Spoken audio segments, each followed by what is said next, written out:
You lie awake at night replaying conversations, reliving mistakes, predicting disasters that never happen. Your mind won't rest. It circles the same fears as if worry could control tomorrow. But tonight, I will teach you how to silence that noise and enter peace. You have trained your mind to protect you by preparing for every possible outcome. Yet in that protection lies your prison. The overthinker builds 1,000 cages in the name of safety, never realizing freedom begins when thought obeys command.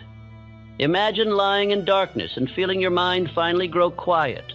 No racing, no rewinding, no rehearsing, only calm. That calm is not a gift, it is a skill one few men ever master. But tonight you will learn to master it. Thought is power, but uncontrolled thought is poison. Every restless night you've endured was your own mind working against you. You have the ability to command it, to bend it towards stillness, just as surely as the engineer commands steel and the artist commands color. You are not weak because you cannot sleep. You are powerful because your mind is active. All you must do is redirect it. Turn that restless energy into faith, gratitude, and definite peace. When thought is governed, peace becomes inevitable. Tonight I will show you how to transform the chaos of overthinking into the calm of creation, how to trade fear for faith, doubt for direction, and noise for rest.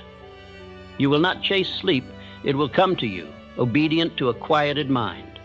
Close your eyes and listen with both hands, as though you were grasping the very reins of your thoughts, because you are. Within the next few moments, you will feel the weight lift, the tension dissolve, and the silence return. By dawn, your mind will no longer wander through worry. It will walk in peace. And once you learn to command stillness at night, you will command victory in the day. Tonight is not just for sleep, it is for mastery. There is a silence deeper than the absence of sound, a calm so complete that even thought obeys command. Within that silence lies the beginning of mastery. The restless mind is not evil. It is untamed power. It is the wild horse that has never felt the firm hand of direction. You have suffered not because you think too much, but because you have never learned to think deliberately. Tonight, you will learn. The mind was designed for creation, not for wandering. It was given to you as an instrument of power, not a chamber of noise. You were meant to hold one thought and see it through until it became flesh. But somewhere along the way, the mind ceased to obey, and the servant became the master. It began to rehearse fear instead of faith, to magnify small anxieties into towering shadows. That habit, left unchecked, becomes what you call overthinking. Overthinking is not thought at all. It is thought without order. It is the law of motion without the law of rhythm. Just as the ocean waves crash endlessly without progress, the overactive mind repeats its motion but never advances.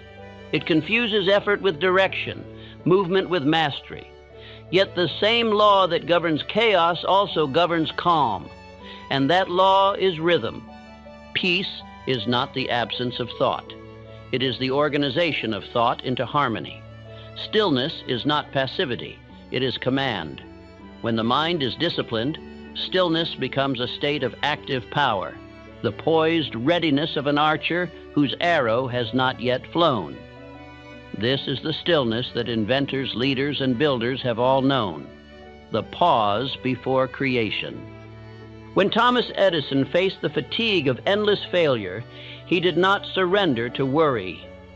He would walk alone through his laboratory in silence, hands behind his back, breathing in rhythm, until the noise of impatience subsided.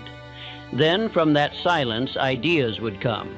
Henry Ford, too, often withdrew from the clamor of business to sit alone in quiet reflection. His engineers called it idleness. He called it thinking. That stillness birthed an empire. Andrew Carnegie once said that his greatest profits were born in moments of solitude. He learned to step away from activity long enough to hear the whisper of infinite intelligence.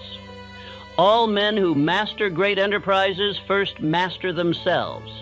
and that mastery begins with command of their own rhythm. The law of mental rhythm states that the mind, like the body, moves in cycles. It cannot race endlessly without exhaustion. When the mind has been allowed to run wild, it forgets how to rest. The overthinker mistakes stillness for danger, as though quiet were a trap. Yet stillness is not danger, it is nourishment. It is the moment when thought returns to its source for renewal. Let us test this law together now. Close your eyes and breathe deliberately. Inhale through the nose, slowly, deeply, until your lungs fill with life. Pause for 1 heartbeat. Then exhale gently through the lips. Feel the breath leaving, carrying tension with it. Do not rush. Do not count. Simply follow the rhythm. Thought obeys breath. Where breath is calm, the mind becomes still. As you breathe, say within yourself, I breathe in calm. I release disorder. My peace obeys my command. Repeat this until the words begin to feel true. They will, because the mind believes whatever it hears most often. Through repetition, you are not fighting your thoughts. You are training them. The world teaches haste. It teaches that success belongs to those who move fastest, speak loudest, work longest. Yet nature disagrees. The tree grows not by strain, but by rhythm. The ocean advances and recedes. The heart beats, rests, and beats again. Even creation itself moved in rhythm. 6 days of work followed by rest. Shall the universe follow rhythm and man defy it? When you attempt to live without stillness, you rebel against the very law that sustains life. The result is friction, fatigue, and fear. But the moment you align with rhythm, peace returns as naturally as breath follows breath. The restless mind will resist at first. It will whisper that you must solve one more problem, replay one more conversation, prepare for one more imagined crisis. Do not argue with it. The more you fight, the stronger it becomes. Instead, replace its chaos with direction. Give it a definite thought to hold. Say to your mind, we shall think only of peace. Then think of peace as if it were a living thing, a white flame glowing at the center of your being. Every breath fans that flame. Every exhale clears the smoke around it. The mind cannot overthink when it is fully occupied with one image, one command, one purpose. Edison once said, there is no substitute for quiet thought. He knew that silence is the forge of every great invention. Ford, in his simplicity, claimed that thinking is the hardest work in the world, which is why so few engage in it. He meant true thinking, focused, orderly, rhythmic thinking, not the ceaseless mental noise that most mistake for effort. To think rightly is to build. To overthink is to destroy. The difference lies only in direction. When thought moves in circles, it weakens. When it moves in lines, it strengthens. Every overthinker can be cured by giving his thought a definite task. You cannot stop thinking by force. You can only replace disordered thought with ordered purpose. When your mind drifts toward worry, say to it, think now of gratitude. When it returns to regret, say, think now of peace. Every command you repeat builds habit, and habit builds law. There is power in slow breathing. It aligns the body with faith. The anxious breathe shallowly as though life were scarce. The calm breathe deeply as though life were abundant. Breath and belief are twins. To command one is to influence the other. When your breath becomes deliberate, so does your mind. In moments of restlessness, remember this simple rhythm. Inhale calm. Pause. Exhale tension. Do this not as a ritual of escape, but as a declaration of authority. You are not calming yourself to flee the world. You are calming yourself to command it. In the laboratory of the mind, stillness is the preparation for discovery. When Edison stopped to breathe, ideas came. When Ford sat in quiet, solutions formed. When you rest your mind, faith whispers answers that effort could not hear. You will find, if you persist in this practice, that peace is not fragile, it is obedient. It comes when called, departs when ignored, and returns whenever discipline recalls it. This stillness must not end with tonight. It must become your new rhythm. Let morning begin with breath. Let evening end with gratitude. Between these two poles, peace will orbit your day as the moon orbits the earth, faithful, constant, luminous. And when others around you remain restless, chasing distraction, you will find yourself calm. They will feel it. They will sense that something invisible guards you. That is the authority of composure, the silent magnetism of the man who governs his mind. The world cannot resist such poise. It bows before it. Now breathe once more. Feel how, even as these words flow, the heart slows, the chest loosens, the weight lifts. That is not suggestion, it is law. You have aligned with rhythm, and rhythm rewards obedience with peace.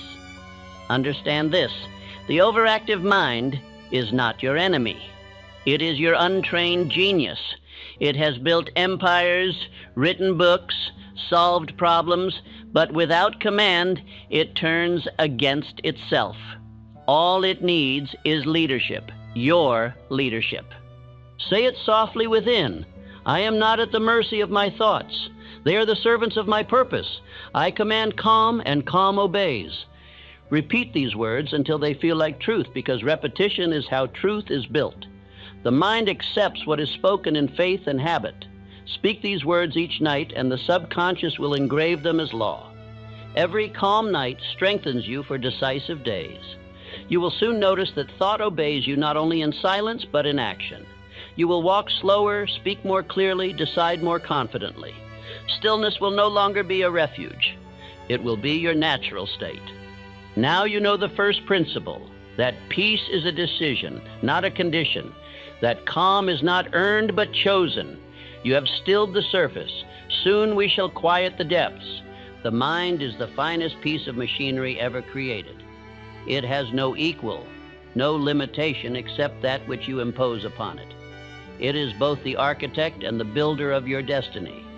Yet most men treat their minds as unattended engines, running, spinning, grinding without direction, producing heat but not progress.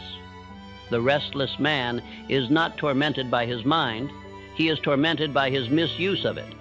Thought is power. Thought is the original substance from which every success, every fortune, every work of genius is born. But thought, when left without order, becomes friction.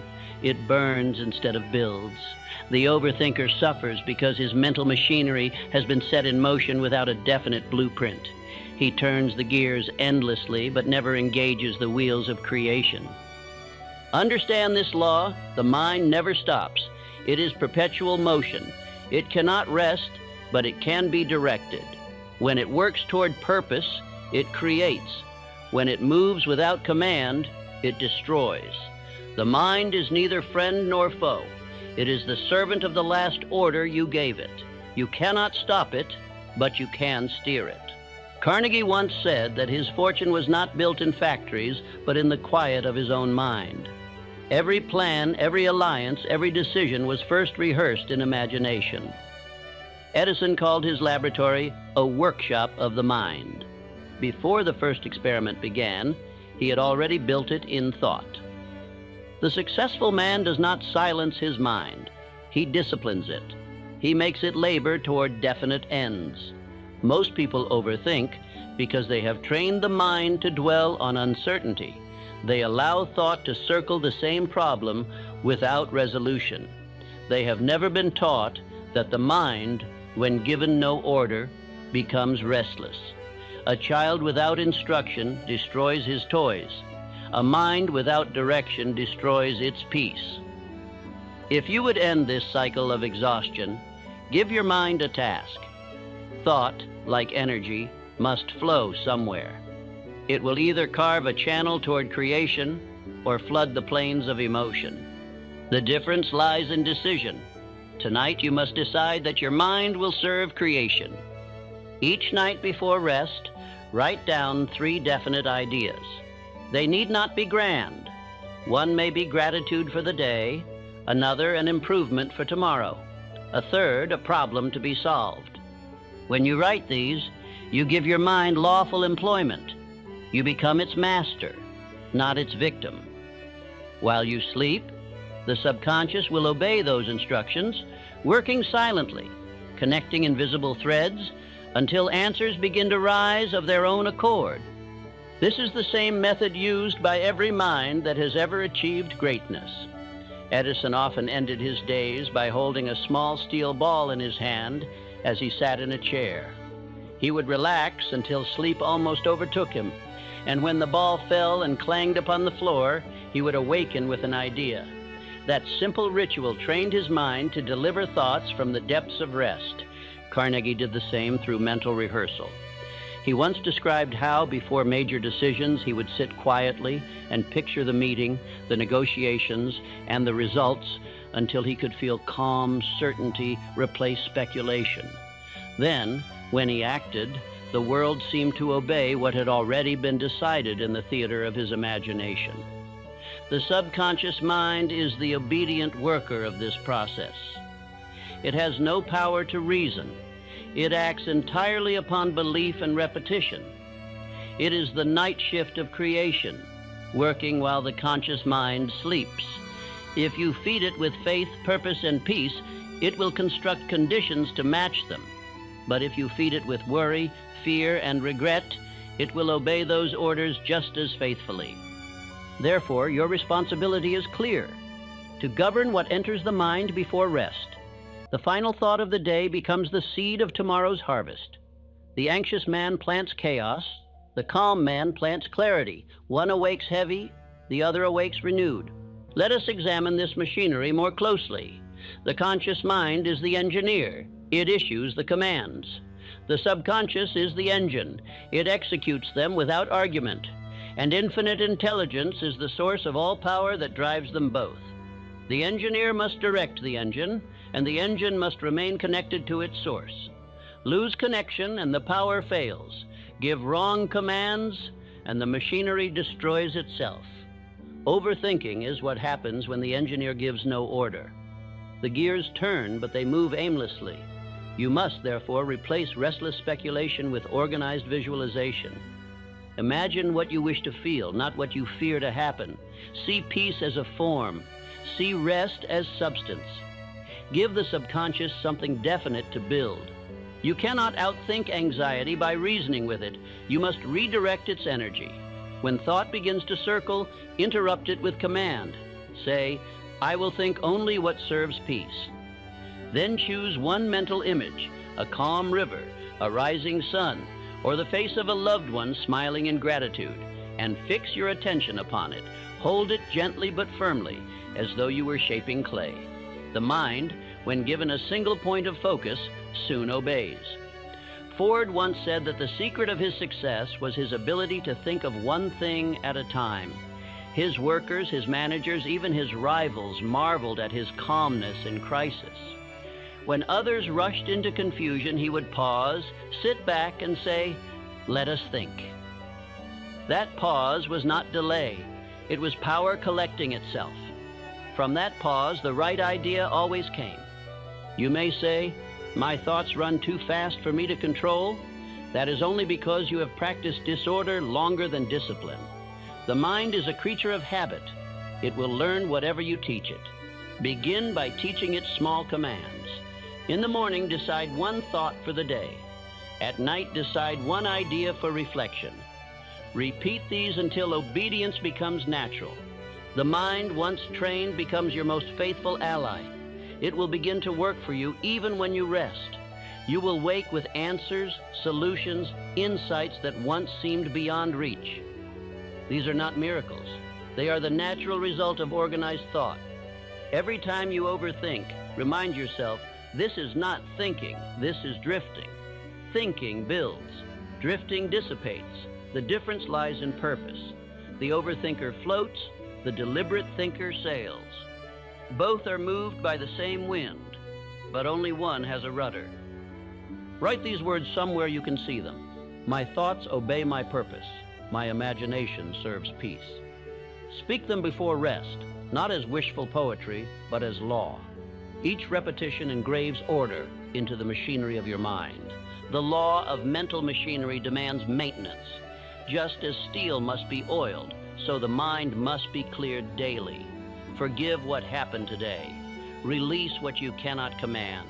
Replace the chatter of what if with the calm certainty of it is well.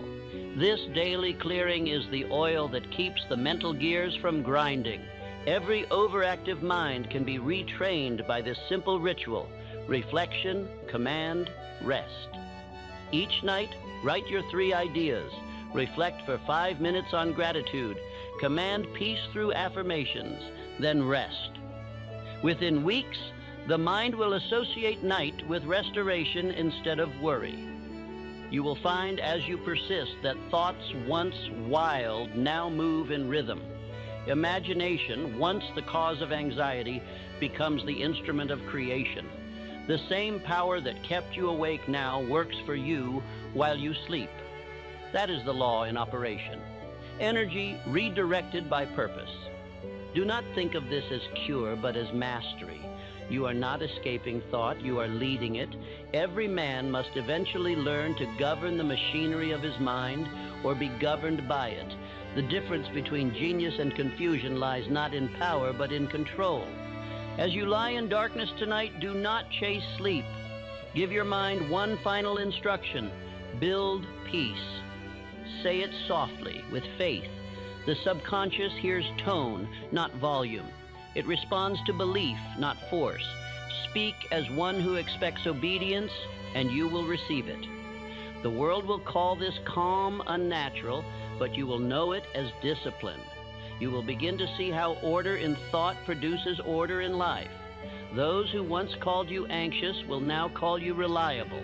Those who once drained your peace will begin to seek it, for the mind trained in command becomes magnetic. It draws to itself people and conditions in harmony with its rhythm. This is the machinery of your destiny. It turns forever. But now it turns with purpose. You have replaced confusion with direction. You have given thought its rightful duty. You have learned to think constructively, not compulsively. And now, having learned to direct thought, you must learn to master the force that fuels it, the emotions. For even the finest machine, when overheated, ceases to function. Emotion is the heat that powers your mind. It must be controlled, or it will consume its engine. You have calmed the motion of thought. Now we shall govern its fire. There is a force more powerful than logic, more immediate than reason, and more dangerous when ungoverned: the force of emotion. It is the current that moves every decision, every habit, every success, and every downfall. The man who learns to direct it rises to dominion. The man who lets it rule him lives in reaction. Emotion is energy, and energy without command becomes destruction. The overthinker is rarely weak of intellect. He is rich in emotion, but poor in discipline. His heart burns with images, fears, possibilities, memories. He feels everything but directs nothing. His mind becomes a battlefield of untrained forces: fear fighting hope, regret fighting gratitude, doubt fighting faith. He is not cursed by sensitivity. He is undisciplined in its use. You must understand this law. Emotion is the fuel of thought. It gives life to ideas, drives action, builds momentum. But the same energy that can create an empire can also burn it to ash if not contained. Every emotion must be ruled by the mind that gave it birth. The wise man does not suppress feeling, he channels it. Think of the great men who mastered the world's chaos: Lincoln, Edison, Ford, Carnegie. None of them were cold men. They felt deeply. Lincoln, who carried the sorrow of a divided nation, knew grief more than most.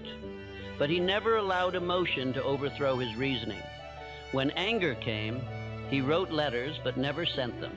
When despair came, he walked, prayed, reflected until faith replaced fatigue. That was not suppression. It was transformation. Edison once said that enthusiasm was his greatest invention. He converted every failure into renewed curiosity. Where another man would despair after 1,000 failed experiments, he laughed and said, Now I know 1,000 ways that will not work. His emotion was not conquered. It was directed toward persistence. That is emotional control, neither denial nor indulgence, but disciplined redirection. The overthinker must become a student of his emotions, not a slave to them.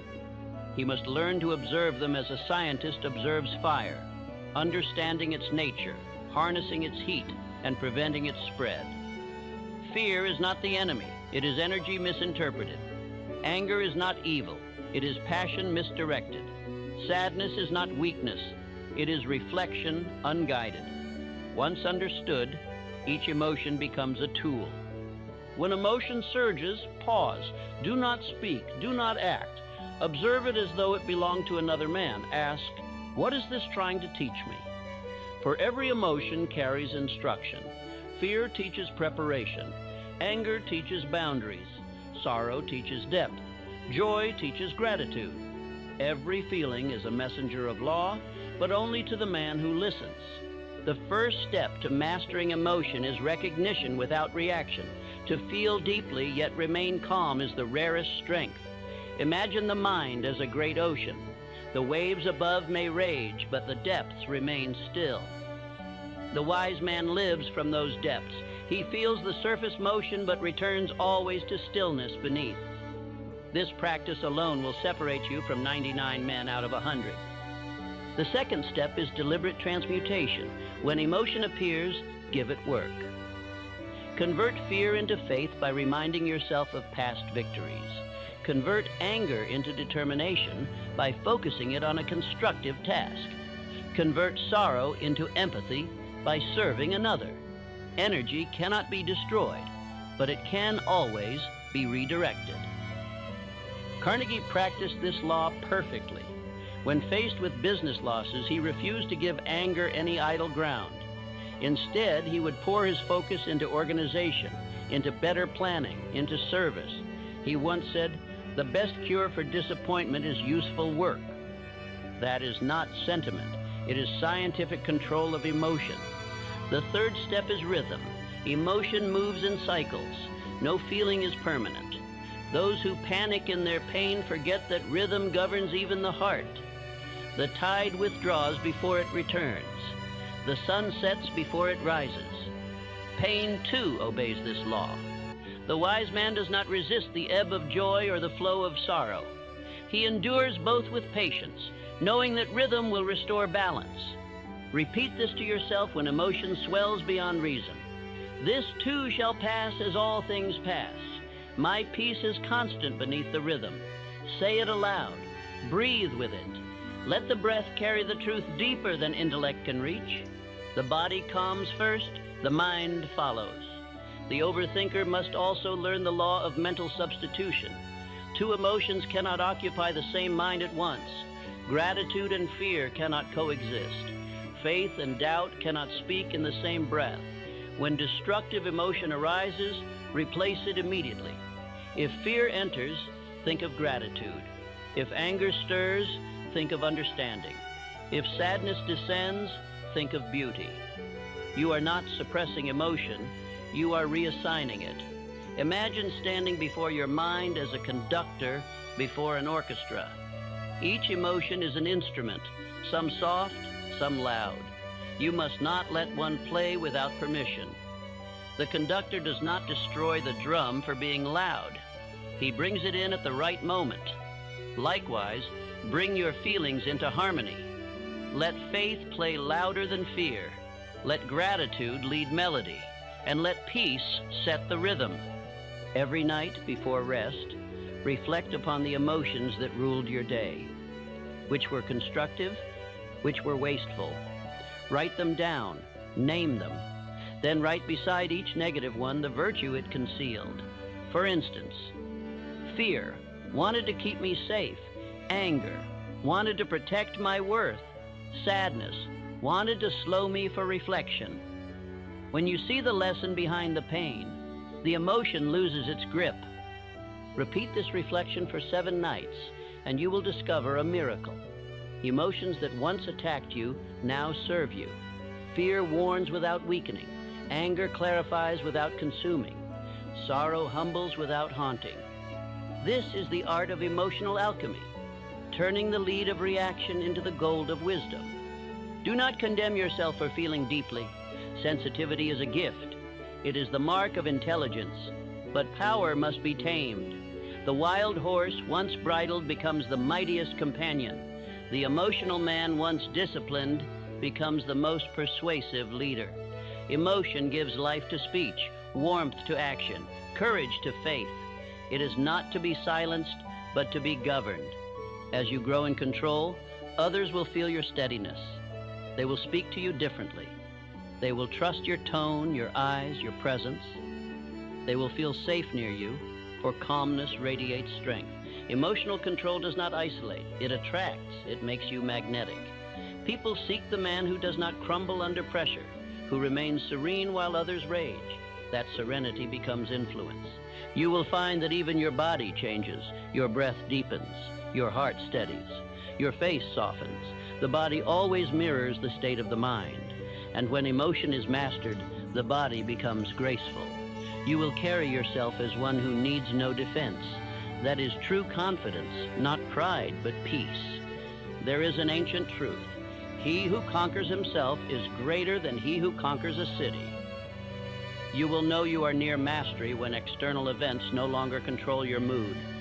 You will read criticism and feel no injury. You will face delay and feel no panic.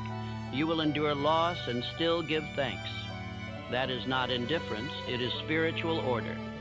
Say often to yourself, my emotions are servants of my will, my calmness is my command. Each time you speak it, your subconscious records obedience. It learns that emotion exists to serve purpose, not to dictate it. You may notice that peace feels unfamiliar at first. The mind, addicted to chaos, may interpret calmness as emptiness. Do not retreat. That silence you feel is not void, it is power gathering itself. Within that quiet space, faith speaks. The creative faculty awakens only in the absence of noise. Soon you will see that overthinking and emotional turbulence were never separate. They were the same storm. When emotion rules thought, thought multiplies emotion. The two form a loop of self-perpetuation. But when mind governs emotion, both find harmony. That harmony becomes health, sleep, clarity, and strength. If tonight your heart still feels heavy, breathe again. Inhale through the nose, slow and measured. Exhale through the lips. Imagine every emotion obeying this rhythm. Fear leaving with the exhale, peace returning with the inhale. This is not fantasy, it is physiology. The nervous system bows before breath. The mind follows the body's lead. Repeat softly, I am calm. I observe without reaction. I feel, yet I remain still. Each repetition engraves mastery deeper. The subconscious learns that peace is now the preferred condition. You will awaken one morning to realize that what once triggered anxiety now barely stirs thought. Situations that once unsettled you will now invite reflection. You will begin to think before feeling, and eventually, you will feel what you choose to think. That reversal is the beginning of dominion. This control will not only improve rest, it will renew your relationships, your work, your entire perception of life. For when emotion obeys, faith flourishes. Fear no longer consumes energy. Energy, once wasted in reaction, becomes fuel for creation. The calm man accomplishes more in 1 hour than the frantic man in 10. You have now reached the turning point. You have learned to observe emotion without being ruled by it, to transmute it through substitution, to rest in rhythm. But to maintain this power, you must now understand how to use thought itself as a tool of transformation. The next step awaits, the law that governs the replacement of every thought and emotion with one of higher vibration. You have calmed the fire, now you must guide its light. There is a truth few men ever grasp. The mind cannot think two thoughts at once. It cannot hold faith and fear, gratitude and complaint, peace and worry in the same moment. One must always yield to the other. This is the law of substitution, the law by which all mental transformation occurs. The mind, like a room, cannot remain empty. If you wish to remove darkness, you do not fight it. You introduce light. The overthinker makes his error here. He battles his thoughts as though they were enemies to be conquered. He wrestles with worry, resists fear, argues with doubt. But the more he fights, the stronger they grow. To struggle against thought is to feed it. What you resist persists, because resistance is attention, and attention is power. I have seen men spend years trying to rid themselves of habits, only to find that the harder they fought, the deeper those habits rooted. You cannot destroy thought by denial. You can only replace it by direction. You cannot empty the mind by force. You must fill it with order. This is substitution, not suppression, but replacement. Edison practiced this law unconsciously. When an experiment failed, he did not dwell upon defeat. He immediately replaced the thought of failure with the next possible improvement. He would say, "Now I know what will not work. That brings me closer to what will." In doing so, he denied failure the power of repetition. He did not fight despair. He substituted curiosity. Carnegie used the same principle in business. When markets fell, he replaced panic with planning. He trained his men to focus not on what was lost, but on what remained. That shift of thought was not accidental. It was deliberate substitution. He understood that panic and faith could not occupy the same place. One had to rule, and he chose faith. Henry Ford was once asked why he seemed untouched by criticism. He replied, "I think only of the work." He had no time for resentment because his mind was filled with purpose.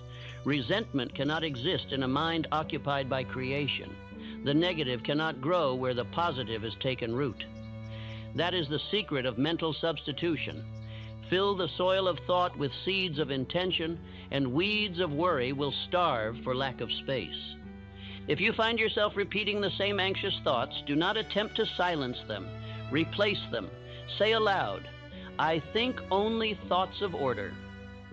I believe only in my success. I rest in certainty." Each word spoken in faith displaces a word spoken in fear. You need not destroy the old. The new makes the old impossible. Let me give you a simple exercise that will prove this truth. Take a sheet of paper and divide it into 2 columns. On the left, write every recurring fear or doubt that troubles you. On the right, write its exact opposite. Faith for fear, gratitude for complaint, patience for anger, confidence for self-doubt. Then, each time one of the thoughts from the left arises, read aloud its opposite from the right. Do this for 21 days, and you will discover that the mind, once confused, begins to choose the constructive thought without effort. That is the power of substitution in motion. This law governs emotion as surely as thought. If sadness visits, do not deny it, replace it with gratitude. If fear creeps in, summon faith. If resentment stirs, speak forgiveness. The moment you call forth the higher vibration, the lower disappears. The two cannot coexist, and it is not necessary to believe these new thoughts at once. It is only necessary to repeat them. The subconscious mind accepts whatever is impressed upon it through emotion and repetition. It does not argue. It does not judge. It obeys. By constant substitution, you will educate your subconscious to prefer faith to fear, calm to chaos, gratitude to grievance. This process will not be without resistance. The old thoughts will return like ghosts haunting familiar halls.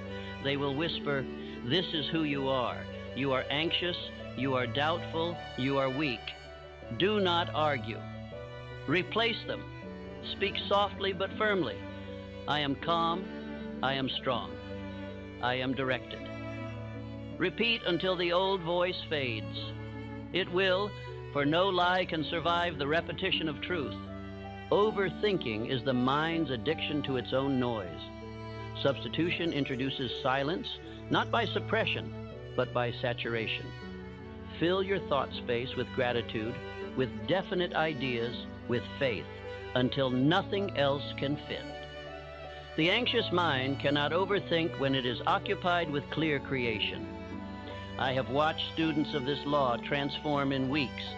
Men who once trembled at uncertainty began to walk with composure. Women who once feared every outcome began to smile at challenge. They did not become different people. They became governed people. Their thoughts obeyed them because they had learned to substitute. You may wonder, but what if my old thoughts return? They will, as surely as weeds seek sunlight. But remember, weeds cannot strangle a garden that is tended daily. Your daily affirmations are the gardener's hands. Each time you repeat them, you pull up a root of fear and plant a seed of faith. Say now, slowly, I think only thoughts of order. I believe only in my success. I rest in certainty. Speak it again until it feels alive. You will notice a subtle shift. The body relaxes, the breath deepens, the chest expands. That is the subconscious responding. It begins to recognize new law. The mind is like a great organ. Play fear, and it echoes in every nerve. Play faith, and it harmonizes the entire body. The law is impartial. It will play whatever tune you choose. Choose, then, your music deliberately. Ford once remarked that he owed his success not to knowledge, but to habit of thought. He said, "I never think of failure. I fix my mind on what I wish to see happen, and then I make it happen." He did not resist failure. He replaced it with vision. The one who resists remains entangled in what he opposes. The one who substitutes moves beyond it. Let me show you the difference. When a man says, "I will not fail," his mind pictures failure. It must, for the image is contained in the word. But when he says, "I will succeed," the mind forms a new image. The goal, the attainment, the reward. The first command breeds tension. The second breeds confidence. The words may seem similar, but the emotional blueprint they impress upon the subconscious is entirely different. The wise do not fight what they fear. They affirm what they desire. You must learn to phrase your commands as creations, not negations. The subconscious does not understand not or never. It sees pictures, not grammar. Therefore, every statement must be positive, definite, alive. At night, before rest, practice substitution through visualization. Picture yourself already calm, already peaceful, already victorious over thought. Feel what it would be like to think deliberately, to breathe without tension, to move through life with quiet purpose. The subconscious cannot distinguish between imagination and reality. It builds whatever picture it is given. The more vividly you imagine, the faster reality conforms. When fear intrudes upon this exercise, do not push it away. Replace it by adding faith to the image. Imagine the fear dissolving into light, transformed into confidence. That act of transformation in imagination becomes the pattern the subconscious repeats in life. Repeat this nightly. Do it not as a chore, but as devotion. For repetition is the language of law, and devotion is its power. In time, your subconscious will no longer produce fearful images. It will have been re-educated through substitution to create only what harmonizes with faith. The law of substitution is not mere mental trick. It is the key to mastery.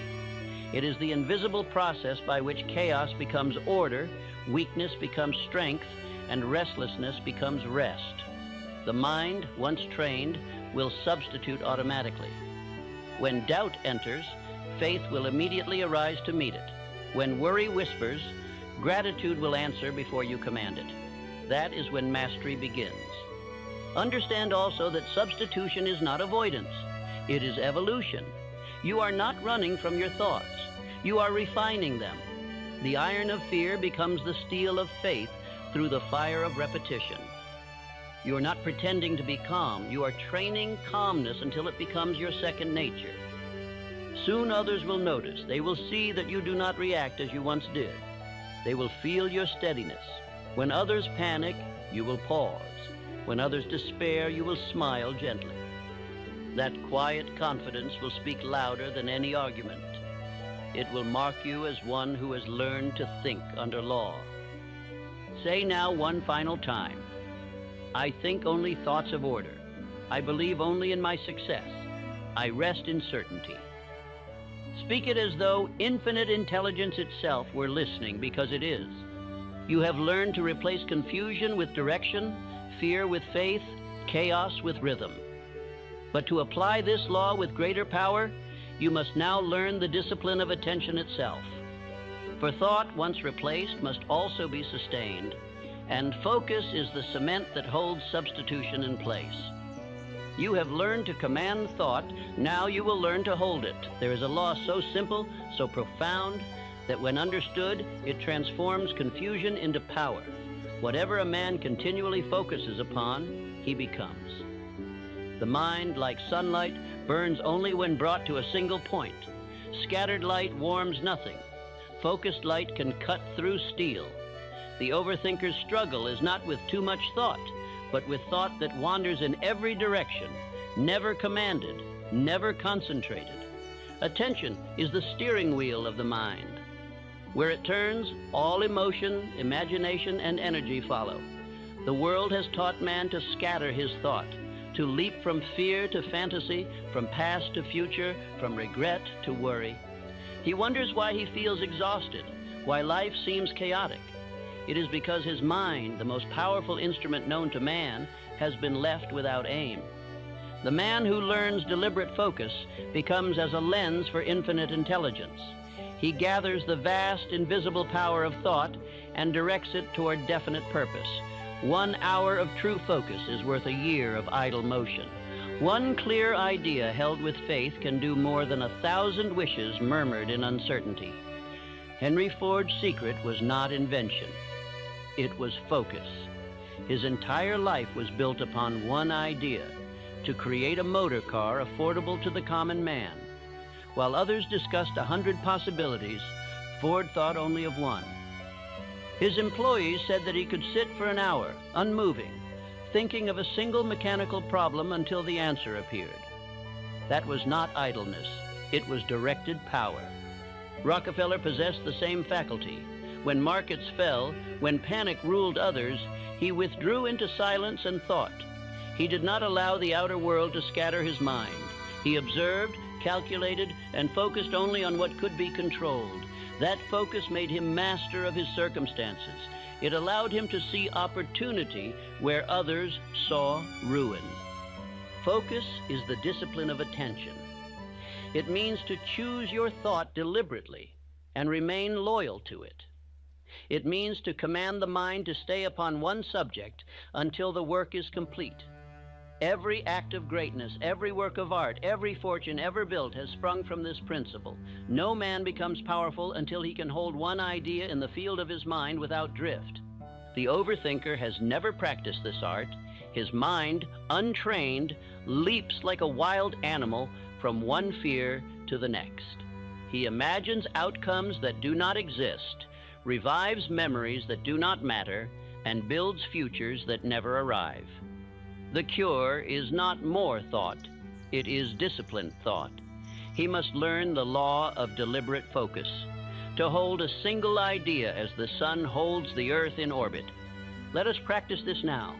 Choose one calm thought, gratitude, purpose, or faith. See it in your mind as an image. If it is gratitude, imagine a golden light filling your chest. If purpose, imagine a flame burning steadily before you. If faith, imagine a pillar of stone that nothing can move. Now breathe. Each inhale strengthens the image. Each exhale clears distraction. Hold that thought for the count of 10 breaths. You will notice resistance. The mind will wander. Old worries will whisper for attention. Do not chase them. Return calmly to your chosen thought. Each time you return, you strengthen command. The mind learns obedience through repetition, not force. This exercise, simple as it seems, is the foundation of mastery. Practice it daily. Begin with 1 minute, then extend to 5. Soon you will hold a thought as easily as you hold a tool in your hand. And once you can hold a thought, you can hold peace, faith, wealth, health, and destiny itself. Understand this law. Every man who drifts in life first drifted in thought, and every man who finds direction first found it in the stillness of focused attention. The mind is the workshop of creation. Focus is its craftsman's hand. Controlled attention converts chaos into order. It gathers scattered energy and organizes it into form. The inventor focuses on an idea until the idea takes shape. The leader focuses on a purpose until men gather around it. The dreamer focuses on a vision until it becomes his reality. Focus turns invisible substance into visible result. I once asked a successful industrialist what he considered his greatest asset. He replied, "The ability to shut out everything but the task at hand." He explained that when others worried about the 1,000 things that might go wrong, he thought only of the one thing that must go right. That deliberate focus kept his mind tranquil, his energy undivided, and his results certain. You may test this law in your own life. Choose one purpose each morning, a single line of thought that defines your day. Say to yourself, "Today I will think only of order, act only in faith, and move only toward my definite aim." Write it, speak it, repeat it. Each time your mind drifts, return to it. By nightfall, you will discover that the day has obeyed your direction. The subconscious mind responds instantly to focus. It organizes energy around whatever receives dominant attention. This is why the man who dwells upon fear meets more of it, and the man who contemplates success attracts opportunity. The subconscious is the soil of destiny. It grows whatever seed is most often planted. Focus is planting. Repetition is watering. Faith is sunlight. You cannot remove weeds by staring at them. You remove them by planting flowers so thickly that the weeds have no room to grow. Likewise, you cannot eliminate negative thoughts by hating them. You must fill the mind with creative focus until there is no space for destruction. Edison once told his assistants, "The man who can think of one thing until it is done will always surpass the man who begins 100. He meant that concentration multiplies time. The focused man accomplishes in hours what the scattered man cannot complete in months. Overthinking is the misuse of concentration. The overthinker has focus, but no direction. He concentrates on worry, on what he cannot change, on memories of pain. His mind is powerful, but his aim is backward. The cure is not to diffuse power, but to redirect it. Once the mind learns to hold a definite idea of peace, worry dissolves like fog before the sun. When you lie awake at night, thinking too much, choose one sentence, a single command of peace, and repeat it slowly. I am calm, I am safe, I am guided. Speak it in rhythm with your breath. Each repetition pulls the mind back from drift. Each repetition engraves calm into the subconscious. In time, the mind will learn to rest automatically when these words are spoken. The man who learns focus also learns silence. He no longer scatters words in idle talk. He speaks less, listens more, thinks deeply. His words gain power because they are born of stillness. The world listens when such a man speaks, for his speech carries the weight of deliberate thought. Others will notice this change in you. They will sense that your presence steadies them. They will trust your decisions, feel safer in your company. They may not understand why, but you will know. It is the authority of one who commands his attention. Focus also governs emotion. You cannot feel anger while holding a thought of gratitude. You cannot feel fear while holding a thought of faith. Focus is emotional law. To control feeling, you must control attention. Practice this in moments of stress. When irritation arises, focus on gratitude. When fear visits, focus on breath. When doubt creeps in, focus on your definite purpose. In every moment of life, you are either a master of focus or a servant of distraction. There is no middle ground. As you strengthen focus, your life will simplify. Decisions become easier because the mind no longer splits itself between opposites. The man of focus acts decisively, not because he rushes, but because he sees clearly. The overthinker asks, what if? The focused man says, "This is what will be." When you rise in the morning before the noise of the world begins, sit in silence and decide the thought that will govern your day. Choose one idea and breathe it in until you feel its strength. Let it become the keynote of your conduct. Throughout the day, whenever distraction calls, return to that note. By evening, you will feel peace, for the mind fulfilled its duty under law. Do not measure progress by perfection. Measure it by return. Every time your attention drifts and you bring it back, you grow stronger. The mind, once trained, learns to stay where it is placed. That steadiness is mastery. The power of deliberate focus is not confined to rest or thought. It governs destiny itself. Every great achievement in history was born of sustained attention.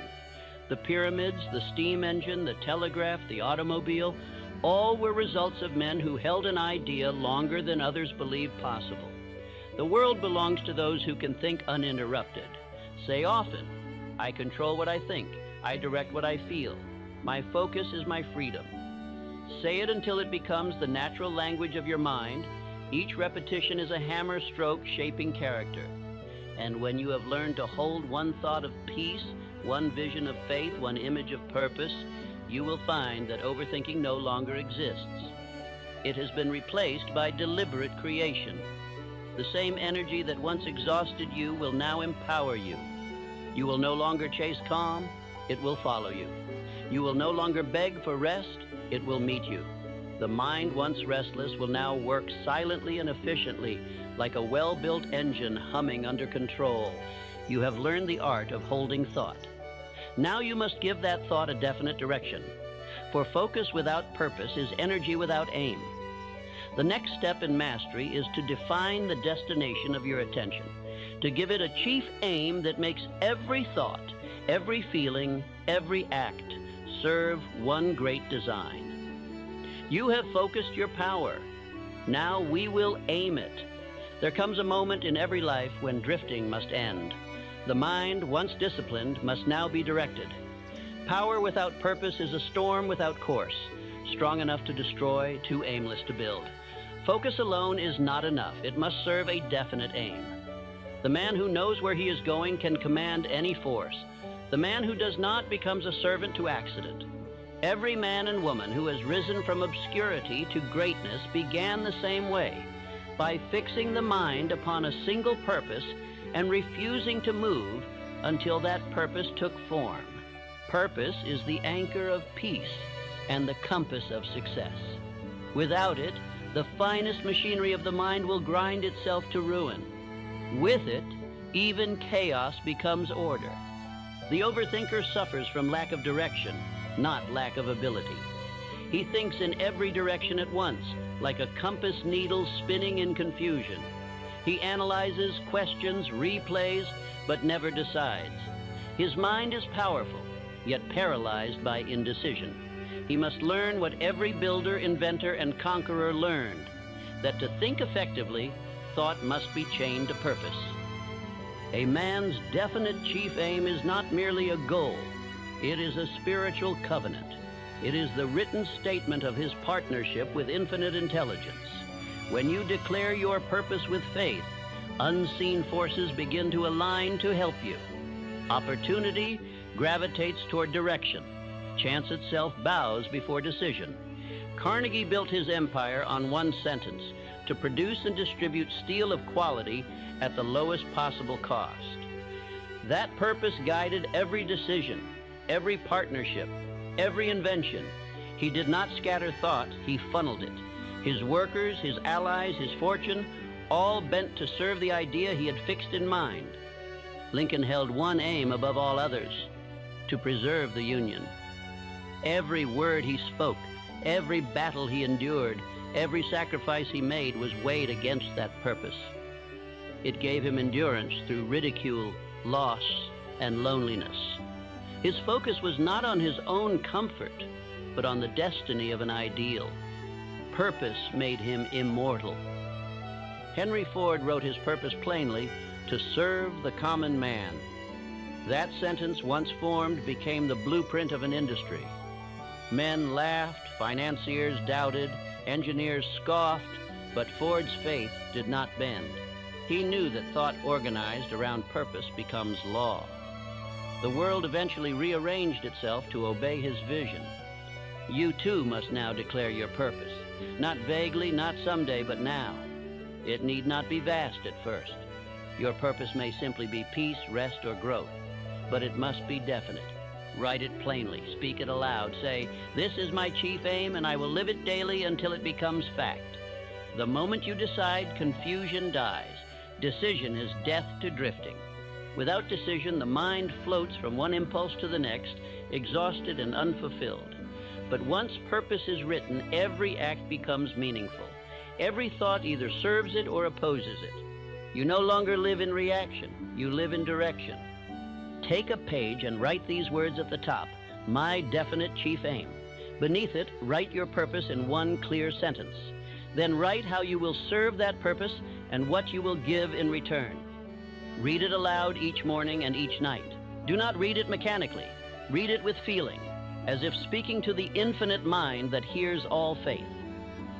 This act alone, performed daily, will gather the scattered forces of your mind. You will find your thoughts becoming simpler, your emotions quieter, your sleep deeper. For the mind that knows its aim has no time to drift. The subconscious, once flooded by confusion, will begin to work like a disciplined army, carrying out the command of purpose day and night. Understand this principle. Worry cannot coexist with purpose. Worry belongs to those who do not know what they want. The man who has written his aim cannot be troubled by endless alternatives. He has chosen, and choice is freedom. You will soon find that even your body responds to definiteness. Your breath steadies, your pulse slows, the muscles of the face relax. Indecision tightens the body because it tightens the soul. Decision releases both. There is no peace without purpose, for peace comes from the harmony of energy directed toward a single goal. A mind without aim is like a river that has overflowed its banks. It floods everything but nourishes nothing. Purpose gathers that river into a channel, giving it strength, speed, and depth. Do not be deceived by the world's illusion of variety. The successful man does not chase many things, he perfects one.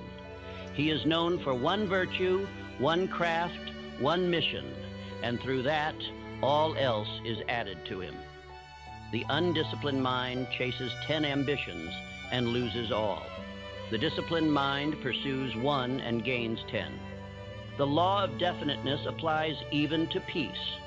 You must not merely hope for calm, you must decide to live in it. Say, "My purpose is peace. My thoughts shall serve it. My actions shall reflect it." Each repetition engraves this truth until peace becomes habit. The anxious man must replace the aimless question, "What if?" with the definite command, "I will." When your purpose is written, life itself becomes cooperative. People begin to appear who share your aim. Circumstances align as if summoned. It is not magic, it is law. Infinite intelligence recognizes definiteness as faith in motion. Your purpose must be honest. Do not imitate another man's dream. The purpose of your soul may not resemble the purpose of your neighbor. You may not be called to wealth or fame, but to wisdom, service, or invention. Every true purpose uplifts creation in some form. When your purpose contributes to the growth of others, power will rush to aid you. Let me remind you that purpose requires discipline. Many men write their aim and forget it. They treat the statement as charm, not covenant. Law does not answer the undecided. You must live your purpose. Speak it. Measure every choice by it. You must ask each night, did my thoughts and actions today serve my chief aim? This is how faith grows, through obedience to one's own word. Carnegie once said that the weakest men he knew were those who changed their minds daily. They could not hold a purpose long enough for the law to work. Faith demands duration. The universe cannot assist a man who continually alters his direction. Decide once and persist. Say aloud as you read this, I live with definite purpose. My mind obeys direction. I rest in certainty. Repeat it until your very tone changes. You will notice your words grow firmer, your heart lighter. Purpose speaks with authority because it eliminates doubt. Doubt thrives in the absence of direction. Faith thrives in the presence of decision. When purpose becomes clear, the subconscious transforms itself into a builder of circumstance. It gathers materials, ideas, people, timing, to construct what faith has conceived. The man without purpose may call this luck. The man with purpose knows it as law. Every time you reread your chief aim, you reignite your spiritual engine. Each repetition is fuel. Read it not as a command to the world, but as an agreement with yourself. Speak it when weary, when tempted, when confused. Purpose remembered is strength restored. You will soon notice how others begin to treat you differently. The world bows before the decisive. They may not understand your purpose, but they feel its weight. You will speak with conviction, act with calm, and radiate certainty. People will call it confidence. It is merely alignment. You must also learn patience with your purpose. Every seed planted grows in silence. The overthinker digs up the seed to check its progress and kills the growth. The man of faith plants and tends daily, trusting the unseen work. Definite purpose, when obeyed with consistency, cannot fail. Each night before sleep, recall your aim. Visualize it complete. Feel gratitude for it as though already achieved. This emotion, impressed upon the subconscious, multiplies the speed of manifestation.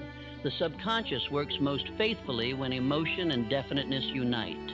If ever doubt returns, remember the rhythm of law. Thought, faith, action, result. You cannot skip a beat without losing the melody. Definite purpose keeps you in tune. It transforms daily repetition into devotion.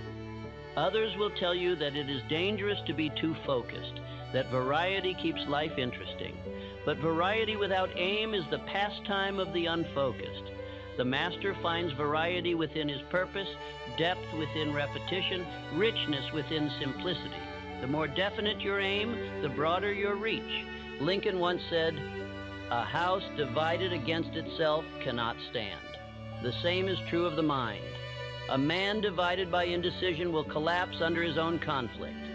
Definite purpose unites all parts of the being, heart, mind, and spirit, into one harmonious force. That harmony becomes peace itself. You will soon discover that every great truth you have learned, stillness, focus, faith, gratitude, culminates in purpose. For purpose is the root from which all virtues draw strength. The calm mind serves purpose. The grateful heart sustains it. The disciplined will fulfills it. And when you live by purpose long enough, life ceases to feel random. Every event, pleasant or painful, becomes instruction. Every delay becomes preparation. Every hardship refines clarity.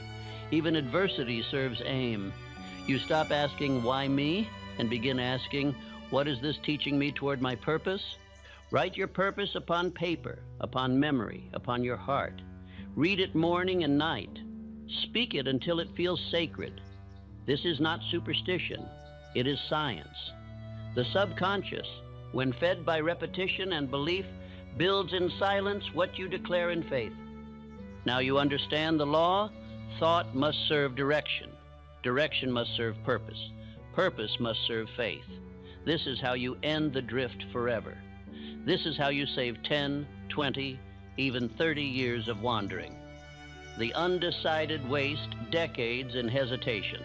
The definite man compresses time.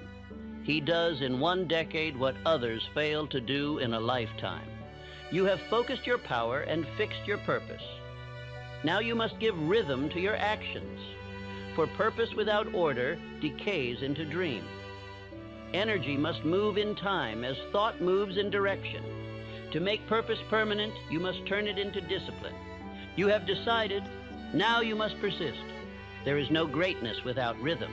There is no mastery without repetition. The difference between the man who dreams and the man who achieves is not talent, but obedience to rhythm. Every law of the universe moves in cycles. Day and night, work and rest, ebb and flow, breath and stillness. Man made in the same image must also move in rhythm or perish in chaos. Discipline is the bridge between purpose and fulfillment.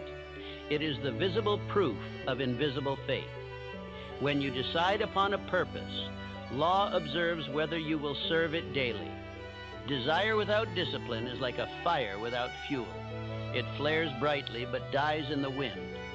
But discipline, small and steady, turns the spark of desire into an eternal flame.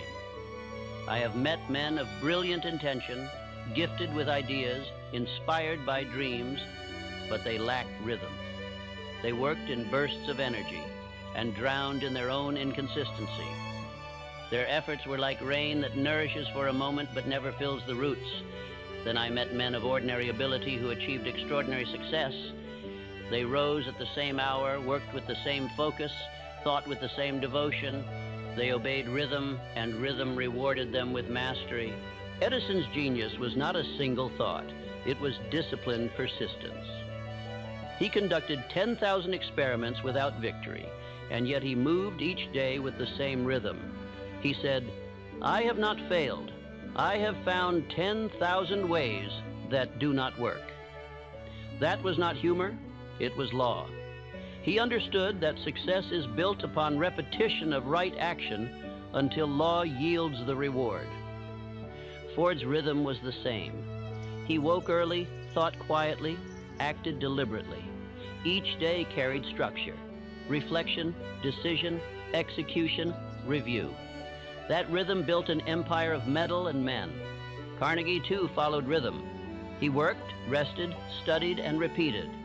He believed that routine was not bondage, but liberation. Rhythm is not a prison, it is peace through order. The undisciplined man believes freedom is the absence of rules, but freedom is the mastery of rules. Rhythm is the secret of calm. When you obey it, you no longer live by emotion. You move by law. You act not because you feel like it, but because it is time. That obedience makes the mind unbreakable. When the world grows chaotic, the man of rhythm is unshaken. He knows when to rest, when to think, when to act. He no longer wastes energy in guessing. His life is a well-tuned instrument. Each day a note, each habit a chord, all forming the music of success. Begin simply. Set aside one sacred hour daily, your hour of discipline. During that hour, you serve your purpose without distraction. You read your chief aim, you reflect upon progress, you make one step toward its fulfillment. It may be planning, it may be writing, it may be silent thought, but it must be deliberate, it must be daily. Guard that hour as you would guard treasure. No visitor, no noise, no excuse must trespass upon it. The world may demand your attention, but the law of rhythm demands your loyalty. A man who cannot keep an appointment with himself will never keep one with destiny. You will find at first that resistance rises. The body will crave comfort. The mind will argue for delay. But remember, resistance is the gatekeeper of mastery. Each time you obey rhythm despite resistance, you weaken the chains of drift. Each repetition builds invisible strength. The rhythm of discipline is not cruel, it is kind. It teaches the body to move without struggle, the mind to think without chaos, the spirit to rest without guilt. In time, what was once effort becomes ease. The very act of persistence becomes pleasure. Discipline ceases to feel like labor. It becomes devotion. When fatigue whispers, "Rest now, you have done enough," answer, "I will rest when my rhythm commands it." For true rest is not the absence of work. It is the reward of completed order. The mind that obeys structure sleeps peacefully, while the mind that drifts lies awake in confusion. Every act performed at the same hour strengthens habit. Habit becomes character, and character is destiny. The disciplined man is not enslaved by habit. He is liberated by it. He no longer wastes thought on trivial decisions. His path is already chosen. He walks it without hesitation. Carnegie once said, "The man who cannot persist cannot succeed, for he cannot be trusted even by himself." He meant that discipline is the highest form of self-trust. Each time you keep your word to yourself, you prove your worthiness to handle greater power. Infinite intelligence entrusts advancement only to those who obey the laws of consistency. The rhythm of discipline also governs speech. Speak less and mean more. Let your words follow rhythm as surely as your breath does. Idle talk dissipates energy. Words spoken under rhythm carry conviction. The man of order does not shout. He commands softly. Discipline extends to thought as well. You must not allow your attention to wander aimlessly.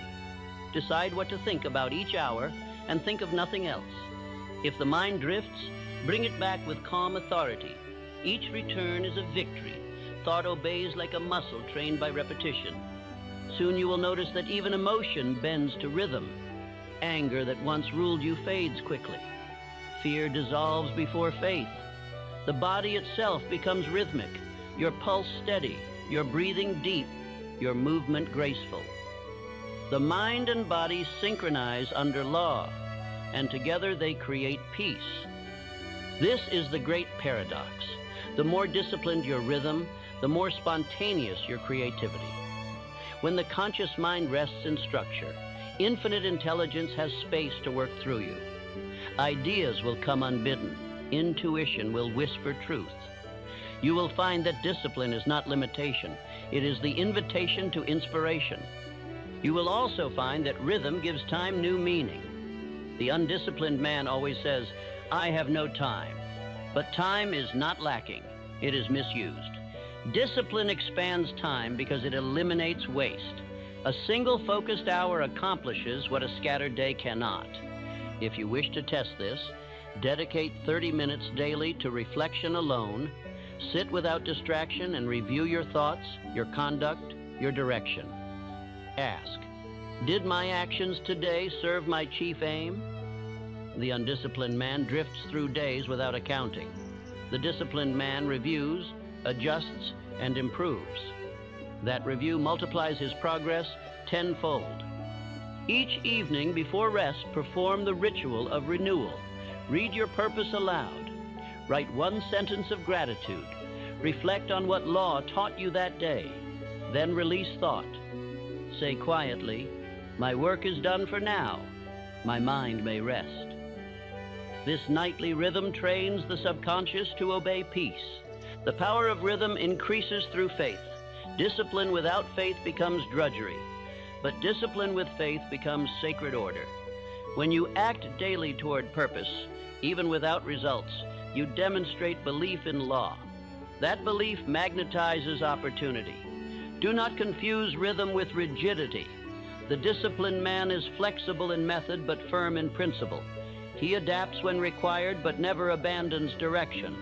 His rhythm is not mechanical, it is musical. It flows, it adjusts, but it never breaks. As your rhythm strengthens, others will sense it. They will feel that you are no longer driven by impulse.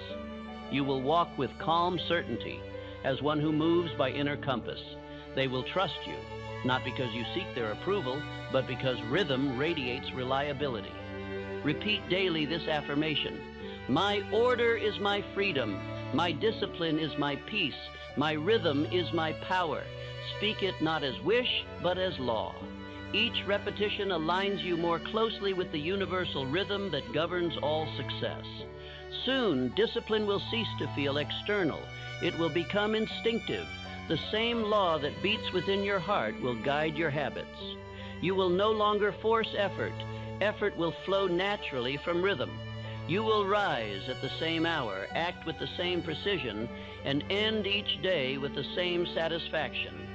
This rhythm will do more than bring success. It will bring serenity. When others rush, you will move calmly. When others worry, you will trust. When others break under pressure, you will endure. For rhythm gives you command not only over time, but over thought, emotion, and circumstance. And when you fail, as every man must from time to time, your rhythm will carry you back. The undisciplined man falls and stays fallen, for he has no structure to return to. The disciplined man falls within his own rhythm, rises with the next beat, and continues. Discipline makes recovery inevitable. The world respects persistence more than brilliance. It bows before the man who continues. Let your rhythm become so reliable that even failure cannot disrupt it.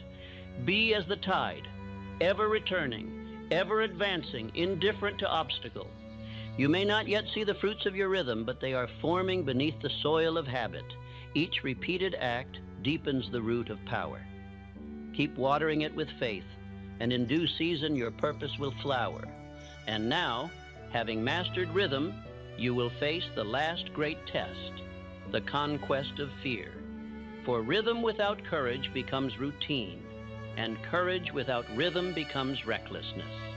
To complete your mastery, you must silence the 6 ghosts that haunt every mind: fear of poverty, criticism, ill health, loss, old age, and death. You have learned to discipline your days. Now you will discipline your heart. You have brought order to time. Now you will bring order to eternity. There is no enemy more subtle, no thief more silent than fear. It steals sleep from the tired, strength from the capable, and faith from the believer. It is the invisible assassin of destiny.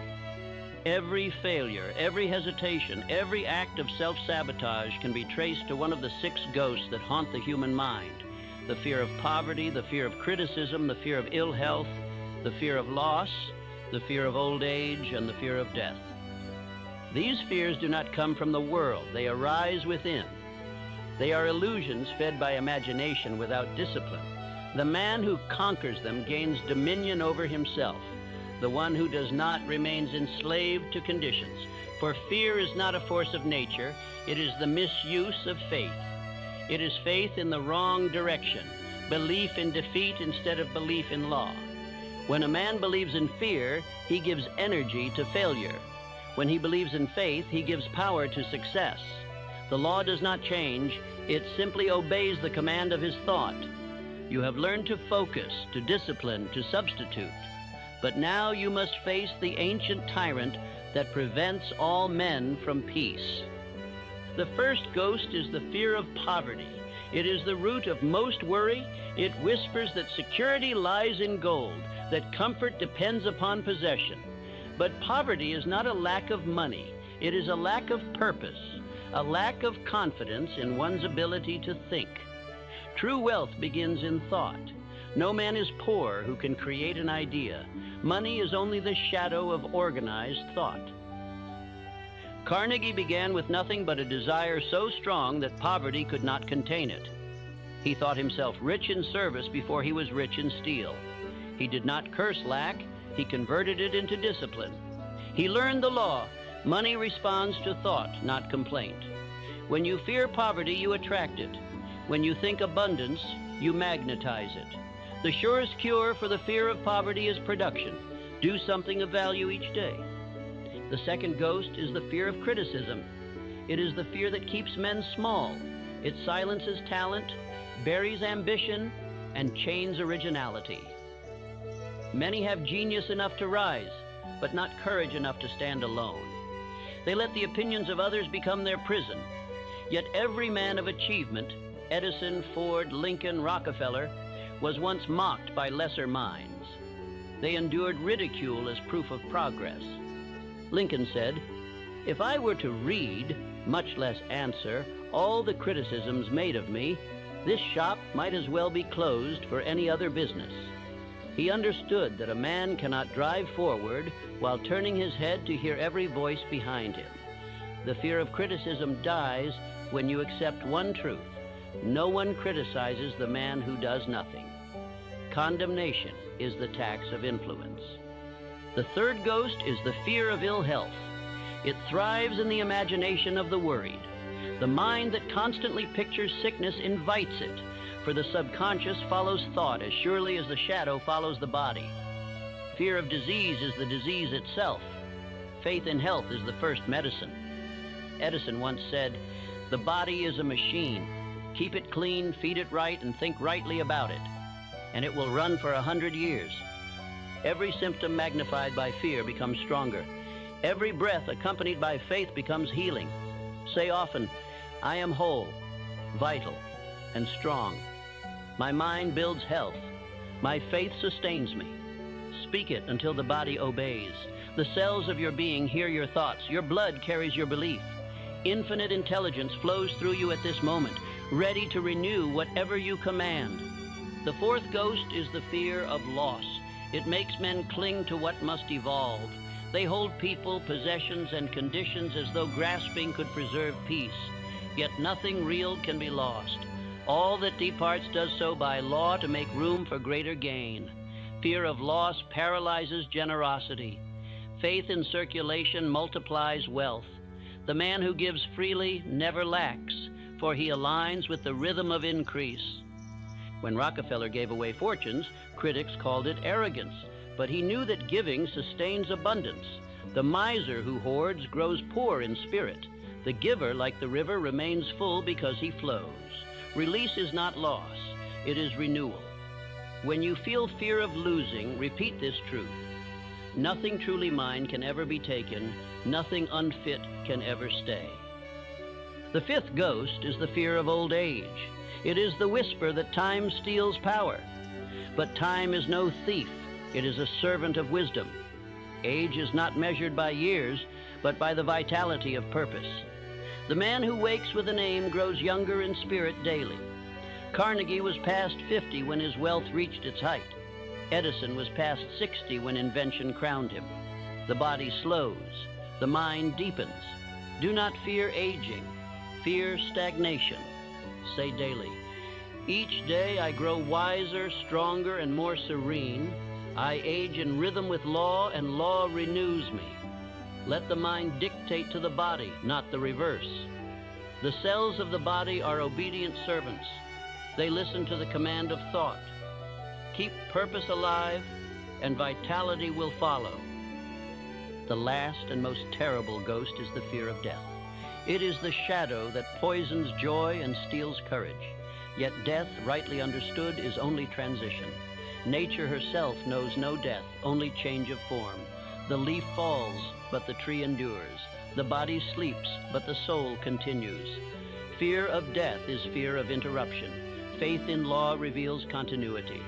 Lincoln once said, "Surely God would not have created such a being as man, endowed him with reason, if he meant him to exist only for a day." He spoke not theology, but faith in law. Infinite intelligence wastes nothing. The energy that animates you is eternal. It cannot cease, only transform. The man who knows this lives with calm dignity. When fear of death comes, speak this affirmation. I am part of infinite life. I cannot perish. I change form as nature commands, and each change brings me closer to perfection. Say it until peace replaces dread. All fear can be traced to one root, the belief that you are separate from the source of power. When the mind forgets its unity with law, it feels alone and therefore afraid. Reconnection through faith dissolves every fear. Faith is the remembrance of unity. It is the knowing that infinite intelligence moves through you, not apart from you. The overthinker often feeds fear through imagination. He rehearses disaster, envisions worst outcomes, feels pain before it happens. He misuses imagination, the very tool of creation, against himself. The cure is not to suppress imagination, but to sanctify it. Picture only the best. See yourself calm, safe, guided. Each image of safety weakens the habit of fear. Edison imagined success in every experiment, even as failure surrounded him. Ford saw the finished car long before a single part existed. Lincoln imagined peace long before war ended. None of them let fear dictate imagery.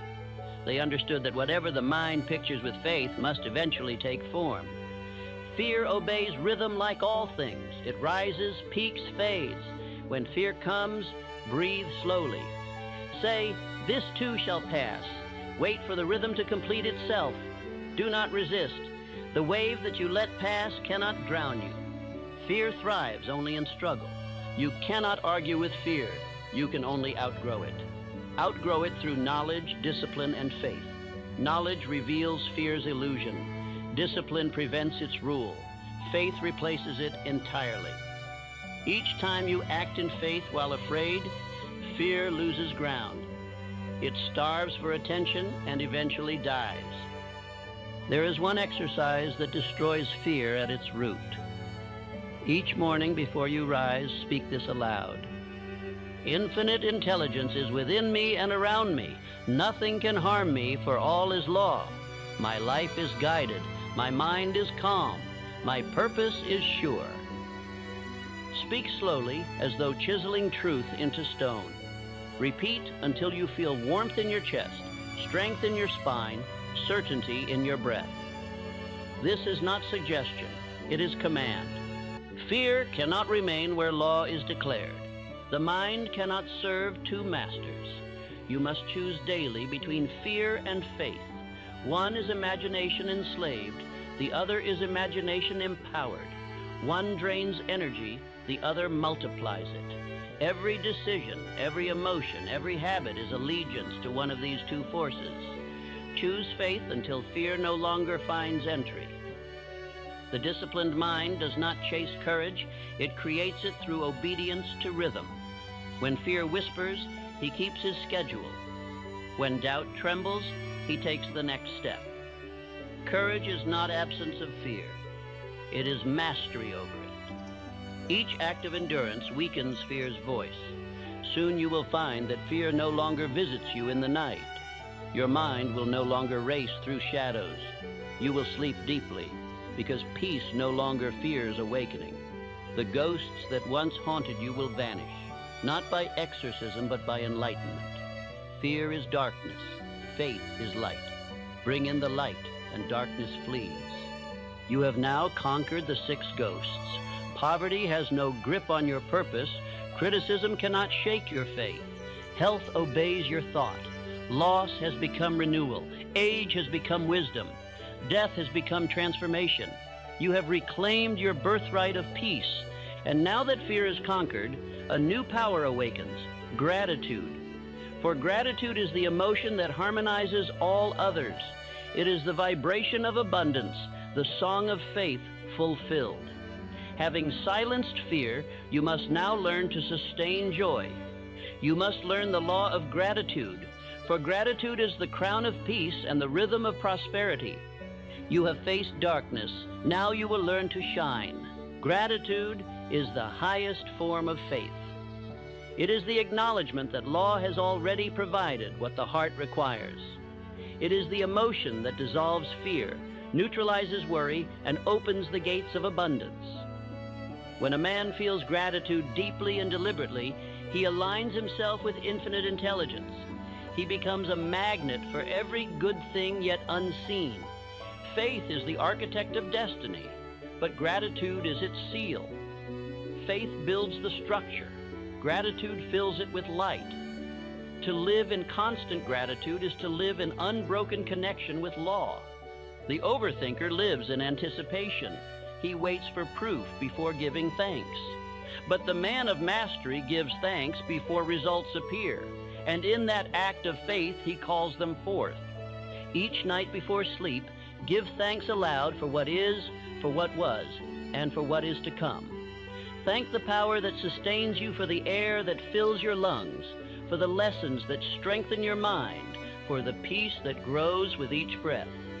Gratitude quiets the restless mind because it shifts attention from what is missing to what is present. Thought cannot complain and give thanks in the same breath. Carnegie practiced this law in secret. Each morning he expressed gratitude for new opportunity. He thanked even his critics, saying they kept him sharp. Rockefeller ended his day by thanking his staff for their service and the unseen intelligence for his strength. Edison, when failures multiplied, said, "I am thankful I have learned another way that does not work." Gratitude turned their obstacles into instruments of faith. You must train yourself to see blessing where others see burden. Every difficulty hides instruction. Every delay hides protection. The man who understands this lives without resentment. He blesses what others curse because he knows that law never withholds. It only redirects. Gratitude is not mere emotion. It is spiritual perception. When you lie awake at night, begin counting not your worries, but your blessings. Count each one slowly with feeling. The mind cannot drift toward anxiety while occupied with thanks. Say, I am thankful for the strength that carried me today. I am thankful for the mind that can still think, for the heart that can still feel, for the breath that still flows. Speak until peace fills the room. Faith and gratitude together create unbreakable peace. Faith without gratitude becomes demand. Gratitude without faith becomes passivity. The two together form harmony. The active expectation of good combined with the joyful acknowledgement that it is already yours. When you live in that harmony, rest follows naturally. Let me remind you of a truth that will save you years of struggle. No man ever worries his way into success. Worry is faith inverted. It is prayer in reverse. Every fearful thought is a command to failure. Every grateful thought is a command to success. The subconscious does not argue. It obeys the feeling impressed upon it. Gratitude impresses certainty. Develop the nightly habit of reflection. Before closing your eyes, recall 3 blessings, however small. Write them in a book kept beside your bed. Record the reason for each gratitude, and as you write, feel the emotion fully. Over time, this book will become your most sacred possession, a record of faith in action. When discouragement tries to return, read those pages aloud. You will see that law has never failed you. Gratitude restores perspective. The man who feels gratitude for what he already has cannot envy another. Envy is gratitude forgotten. The grateful mind rejoices in others' success because it recognizes abundance as universal, not personal. What one man achieves proves what all may achieve through law. Lincoln often spoke gratitude in his darkest hours. During the war, when criticism and loss surrounded him, he wrote to a friend, "I am thankful that I have been placed here to do a great work, however difficult." His gratitude did not depend upon comfort. It depended upon calling. That gratitude became faith, and that faith carried a divided nation toward unity. The overthinker, trapped in constant comparison, must practice deliberate gratitude until it becomes instinct. Each time he catches himself worrying about what might go wrong, he must immediately name 3 things that are right. Each time he regrets a choice, he must find 1 lesson gained by it. Gratitude is not denial. It is interpretation through wisdom. Repeat often, "I am thankful for life, for thought, for growth. Gratitude is my rest." These words are not mere comfort, they are reprogramming. Spoken daily, they engrave peace into the subconscious. Each repetition teaches the mind to look upward instead of downward, forward instead of backward, inward instead of outward. Faith, joined with gratitude, becomes creative command. When you thank law in advance for what you seek, you declare trust in its certainty. Say aloud, "I am thankful for the prosperity on its way. I am thankful for the health now forming. I am thankful for the peace that grows daily." Gratitude transforms future desire into present possession. Infinite intelligence responds to gratitude because gratitude is recognition of its reality. Complaint is denial of it. The man who complains says, "I am separate from power."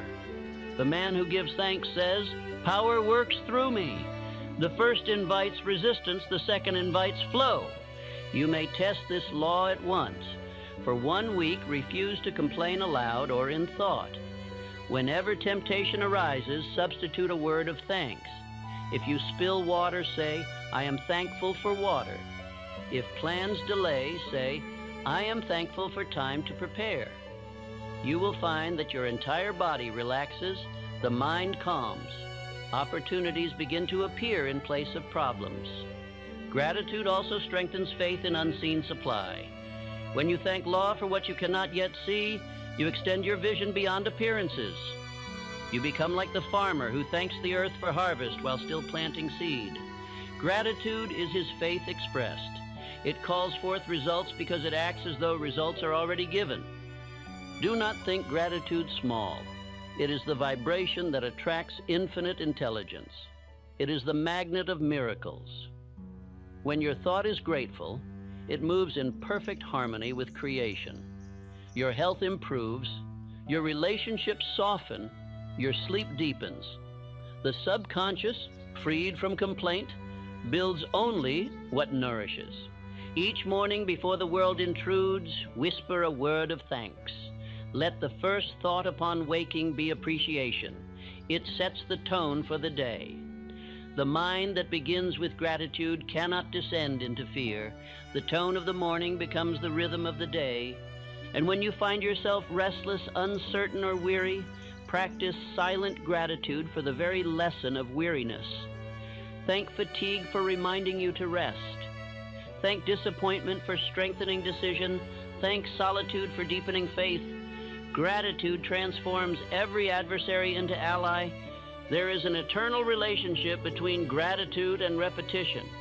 Each time you listen to a great speech, read a great book, or practice a great principle, you discover something new, not because the words changed, but because you have. Repetition deepens understanding.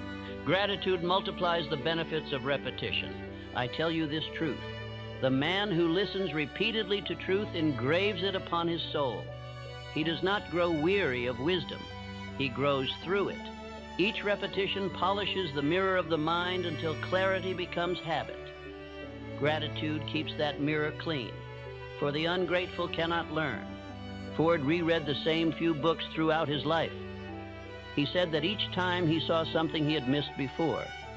Carnegie reviewed his principles nightly, not because he doubted them, but because he wished to keep them alive. They knew that knowledge decays without gratitude and renewal. You too must cultivate this rhythm of learning. Each day, study one truth. It need not be long. Read one page of wisdom. Hear one line of a great speech. Let it echo within you until it becomes experience. Knowledge read once remains foreign. Knowledge repeated becomes identity. Gratitude turns repetition into joy. Faith without gratitude grows weary. Gratitude without faith becomes mere comfort. Together they form a circle that sustains life. Each feeds the other. Faith gives reason to thank. Gratitude gives proof to believe. When that circle completes, overthinking ends. The mind at peace trusts law and celebrates life. Let your nightly prayer be simple. Thank you for the day, for the strength, for the lesson. I release all worry. I sleep in faith, and I rise in gratitude. Speak it softly before rest. The subconscious will hear and begin its silent construction while you sleep. You will awaken lighter, clearer, renewed. Gratitude is more than courtesy. It is communion. It joins man with infinite intelligence through recognition. It is the bridge between visible and invisible. Walk that bridge daily, and no problem can remain unsolved. The man who lives in gratitude cannot be shaken. The winds of criticism may blow, the storms of change may rage, but his foundation holds. For he stands not upon circumstance, but upon law. His peace does not depend upon weather, it depends upon awareness. Gratitude is awareness made sacred. Remember always, gratitude is not an emotion to wait for. It is a decision to make.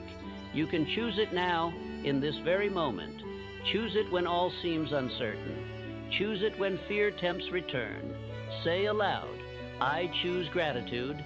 I choose faith. I choose peace. Each choice rewrites your destiny. You have now learned the rhythm of gratitude and faith. But one more mastery remains, the mastery of inner speech. For even the grateful heart can lose peace if the voice within speaks disorder. The next lesson will teach you to command that voice, to turn words into instruments of law.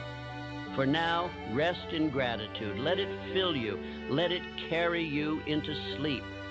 For when gratitude reigns, peace follows as surely as dawn follows night. Within every man there are two voices, the voice that builds and the voice that destroys. One whispers faith, the other fear. One speaks of purpose, the other of hesitation. These two cannot speak at once, for where one is given attention, the other falls silent. The quality of a man's life is determined by which voice he obeys. Inner speech is the sculptor of destiny. Each word you speak to yourself in thought is a seed planted in the garden of the subconscious. It will grow whether or not you intend it to. The mind is not a censor, it is fertile soil. It does not ask whether the seed is wheat or weed. It only brings forth more of what you plant through repetition and emotion. The man who continually says, "I cannot," reaps limitation.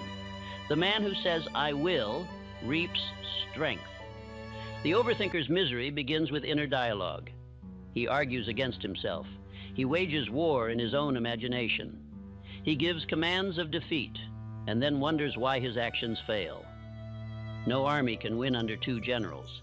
The subconscious obeys only one, the voice most often heard. If that voice is fear, fear rules. If that voice is faith, faith rules. You have learned to discipline your focus, to fix your purpose, to obey rhythm.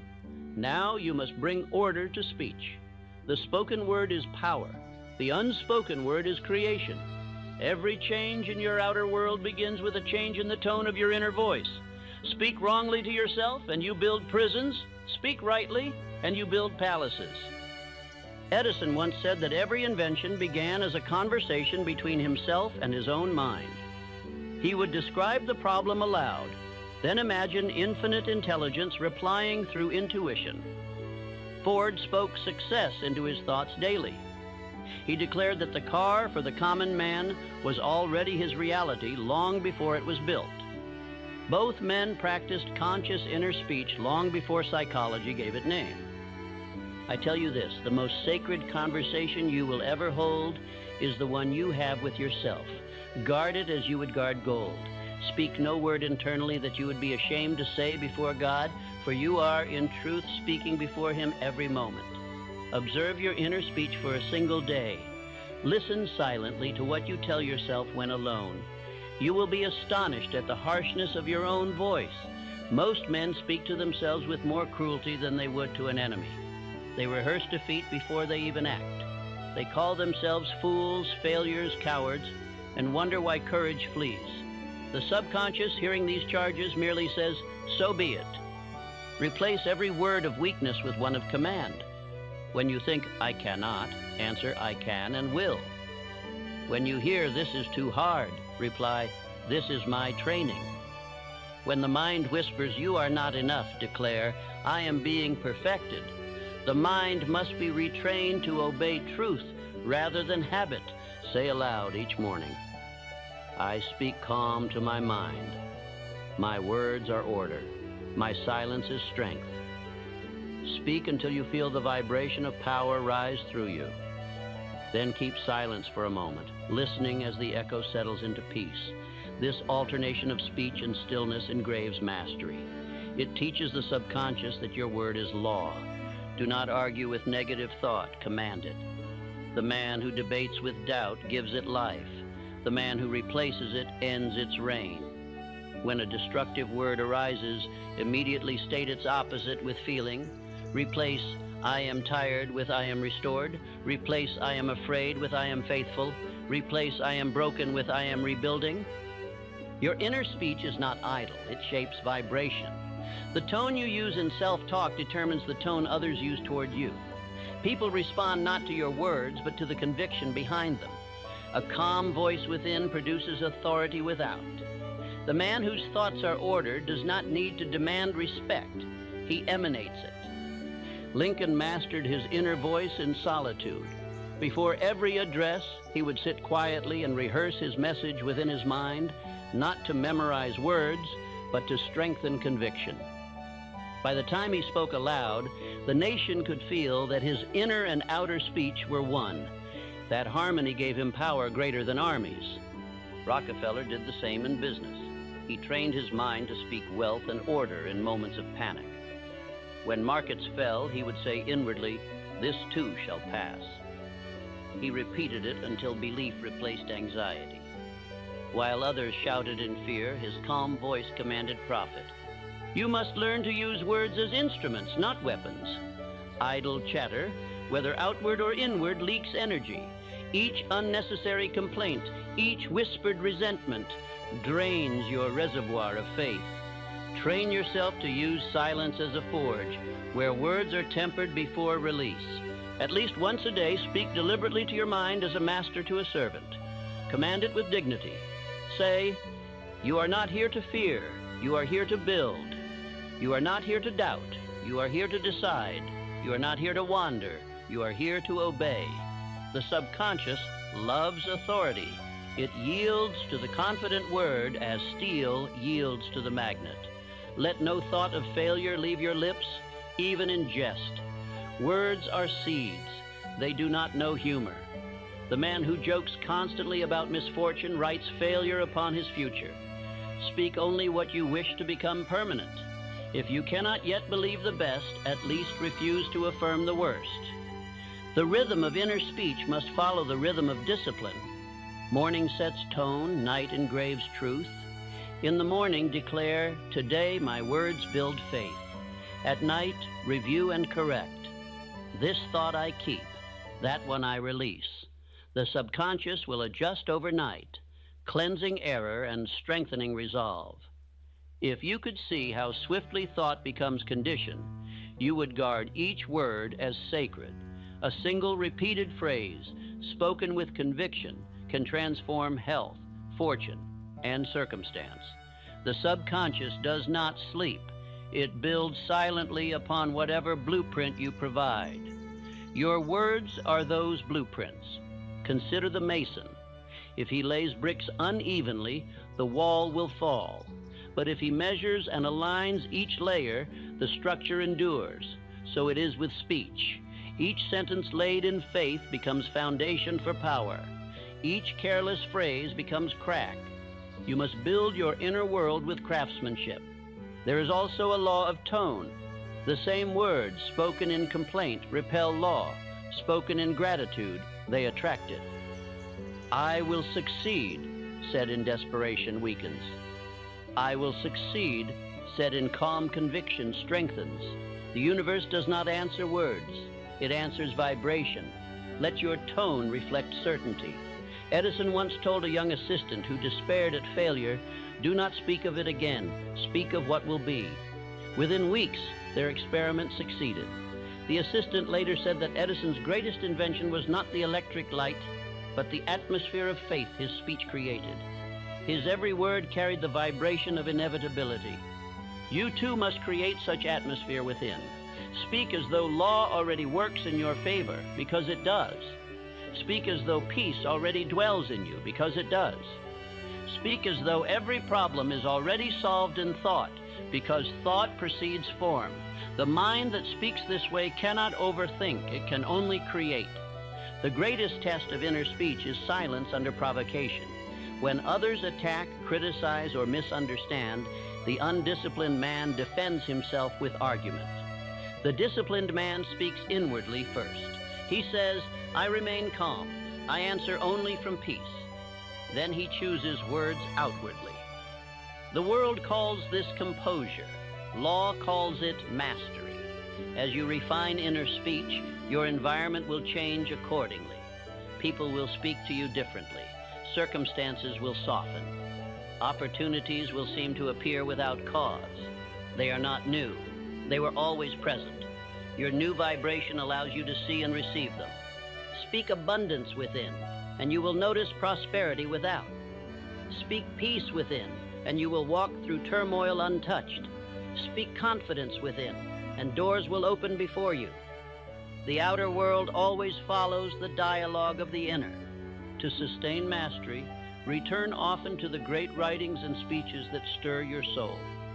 Read them aloud, slowly. Let their words become your words until your inner voice echoes their rhythm. This practice engraves greatness into thought. Each repetition strengthens the tone of command. Ford read the same pages of wisdom nightly. Carnegie rehearsed his philosophy aloud to keep it alive in sound. Lincoln read scripture in solitude until its cadence shaped his own.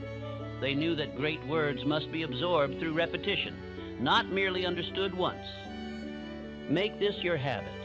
Each evening before sleep, Read one page from a book of enduring truth. Speak it aloud.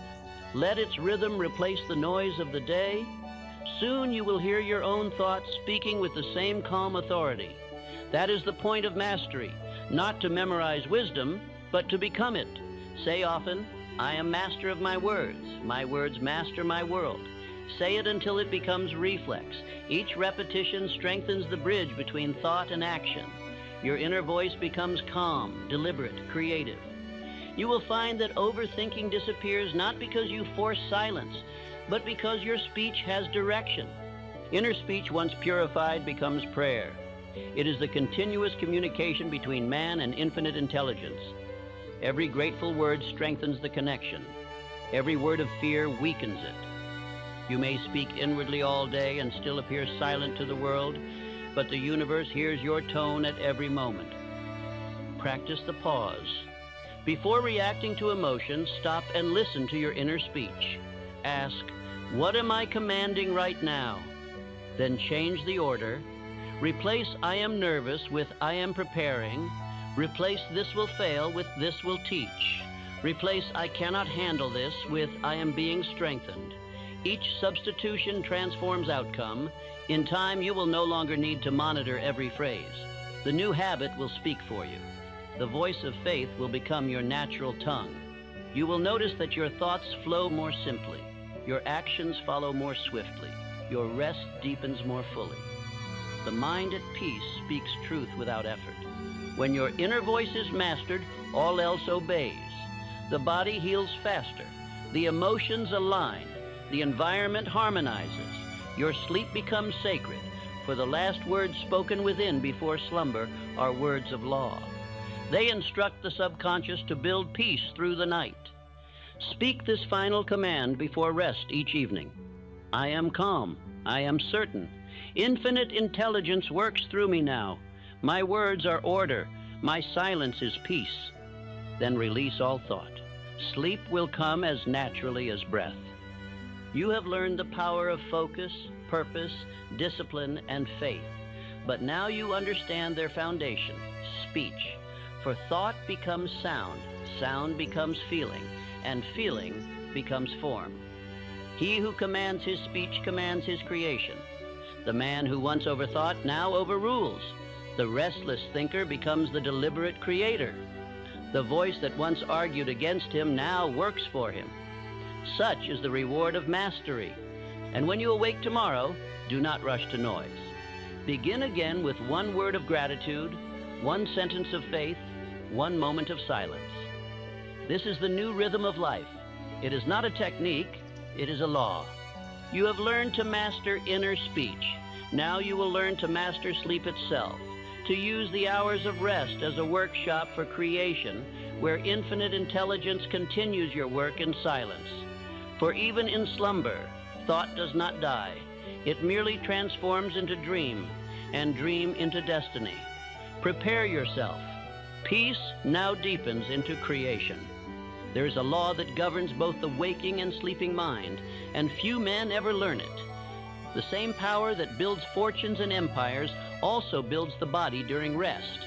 The mind does not cease to work when the body lies still. Thought, like fire, continues to burn beneath the ashes of sleep. It consumes worry or refines wisdom according to the last command given before rest. Sleep is not escape, it is cooperation. It is the nightly meeting between your conscious mind and infinite intelligence. During those silent hours, your subconscious receives instruction and builds form from faith. What you think before sleep becomes the blueprint of what you live upon waking. The careless man fills his night with confusion and awakes to chaos. The deliberate man fills it with peace and awakes renewed. Your subconscious mind is the silent builder of destiny. It never sleeps, never forgets, never argues. It obeys emotion as law. You cannot bribe it with logic or deceive it with pretense. It accepts only what you feel deeply and repeatedly. Every thought impressed upon it with conviction becomes a living seed. Every word you speak before rest plants that seed in the soil of the soul. The overthinker has misused this power. He goes to bed rehearsing disaster, replaying pain, doubting himself. His last command to the subconscious is fear. Law does not question motive, it executes order. Thus, he awakens in exhaustion, not because the body is weak, but because the mind has labored all night building more of what he dreads. The cure is simple, though few obey it. You must end each day with deliberate command. The last 5 minutes before sleep hold more creative power than any other period of the day, for the conscious guard of reason relaxes, and the subconscious stands receptive. What you think in those moments passes directly into creation. It is as if the door between you and infinite intelligence swings open. Before closing your eyes, perform the nightly command ritual. It is sacred and requires no more than 3 minutes, yet it will remake your life. Sit or lie in stillness. Breathe slowly. Review your day with calm reflection. Do not judge or regret. Observe. Say to yourself, all is law, all is progress. I release what is done. Feel the weight of thought leave you. Then speak your gratitude aloud. Name 3 blessings, the lessons, the victories, even the trials that shaped you. Gratitude cleanses the channel between conscious and subconscious. It prepares the soil for new instruction. Without gratitude, faith cannot enter. Without faith, creation cannot begin. Now give your mind its nightly task. State your definite chief aim or the single problem you wish solved. Speak it as already complete. Say, Infinite Intelligence, show me the way to fulfill this purpose. I rest in faith that you work through me even in silence. Then stop thinking. Let go. This act of release is not surrender. It is the highest command. You have placed your order into law. Now trust the machinery of mind to deliver. When you sleep, your subconscious gathers ideas, arranges conditions, and returns them as inspiration at the hour of readiness. Many of the world's greatest inventions were delivered in dreams because their creators understood this law. Edison often said he solved more problems in half sleep than in half wakefulness. He would sit in a chair holding metal spheres in his hands. As he drifted between waking and sleep, the spheres would fall and awaken him. In that instant between consciousness and slumber, ideas would appear whole. He called it catching thought from the ether. It was not mysticism. It was mastery of the subconscious in transition. Carnegie used sleep as consultation. When facing a decision, he would review the facts calmly before bed, then say, "My other mind will decide." By morning, he felt certainty. That other mind was his subconscious, instructed by faith. Rockefeller, too, claimed that the best ideas came after rest, never during strain. He trusted that thought continued its work in silence. The lesson is clear. You must treat sleep as an ally, not a refuge. The man who flees into sleep to escape, thought wakes unprepared. The man who enters sleep to continue, thought wakes victorious. Each night is not an ending, but a continuation on a higher plane of intelligence. Do not go to bed with anger, resentment, or worry. These emotions poison the workshop of the subconscious. They distort the pattern of thought and create disorder. Before sleep, forgive everyone, including yourself. Forgiveness is not concession, it is release. It removes the weight that crushes creativity. Say quietly, "I forgive and am forgiven. All is in order." The moment you feel peace, sleep will find you. The subconscious mind builds health through rhythm. Every cell of the body renews under the command of thought. The anxious man prevents this renewal by giving conflicting orders: fear of sickness, resentment, regret. The peaceful man heals in sleep because his last thoughts are harmony and gratitude. The subconscious, receiving calm, orchestrates the chemistry of vitality. If you wish to heal any condition, impress the thought of health before rest. Speak softly. My body restores itself perfectly. Every cell obeys divine order. I am whole. Visualize light entering the part of you that needs renewal. Feel gratitude for the healing as if already complete. Then sleep. Do not force faith. Feel it gently. Faith is the relaxation of certainty. The rhythm of law operates perfectly through sleep. Every breath you take, every beat of the heart, every dream you remember, all are proofs that infinite intelligence works without your interference.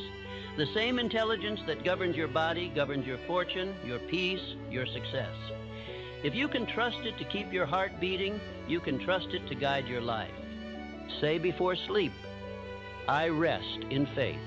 Infinite intelligence never sleeps. It works through me and for me.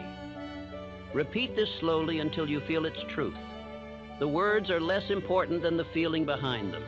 Feel as though you are being carried by something vast, benevolent, and wise. This feeling opens the gate to the subconscious. Your dreams are reflections of subconscious activity.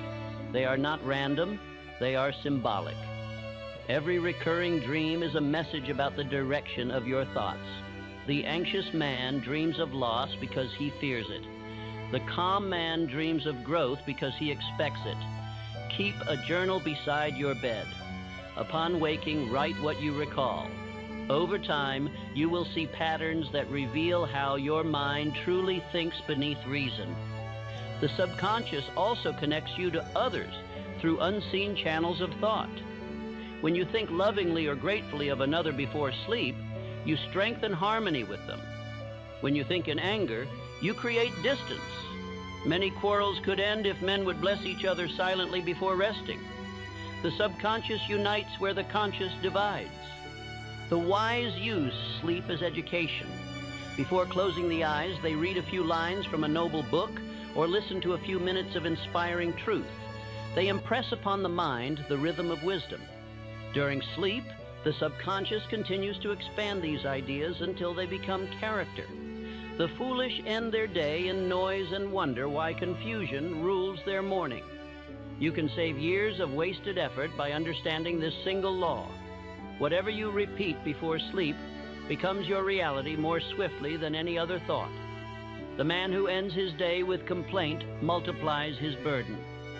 The man who ends it with gratitude multiplies his peace. Each night is a rehearsal for eternity. Each morning is proof of your rehearsal success. Let me teach you a simple nightly order that will ensure rest and renewal. It contains 4 parts: gratitude, forgiveness, purpose, and faith. First, gratitude. Say aloud 3 things for which you are thankful. Feel each one sincerely. Gratitude opens the heart. Second, forgiveness. Release any resentment or guilt. Say, I free all and I am free. The heart cannot rest while holding a chain. Third, purpose. Affirm your chief aim. Say, tomorrow I will act with clarity and calm upon my purpose. This directs the subconscious toward preparation. Fourth, faith. Conclude with, infinite intelligence works through me in peace and order. Then cease thinking. If your sleep has been troubled, persist in this practice. Repetition engraves obedience. Soon your mind will associate these steps with rest. Sleep will come gently as the tide returns to shore. You will awake before the alarm, alert and refreshed, because the subconscious has already completed its work. There is also the morning renewal ritual, the counterpart to the nightly command. Upon waking, remain still for a few moments. Before thought of duty enters, recall one word: thank you. Let it echo softly in the mind. Then review your chief aim and say, law continues its work. I am guided this day. This reconnects conscious and subconscious in unity. Understand this deeply. Sleep is the daily rehearsal of death, and waking is the daily resurrection of purpose. The man who learns to die peacefully each night lives fearlessly each day. Fear of death vanishes when sleep becomes joyful. Each morning proves that consciousness continues.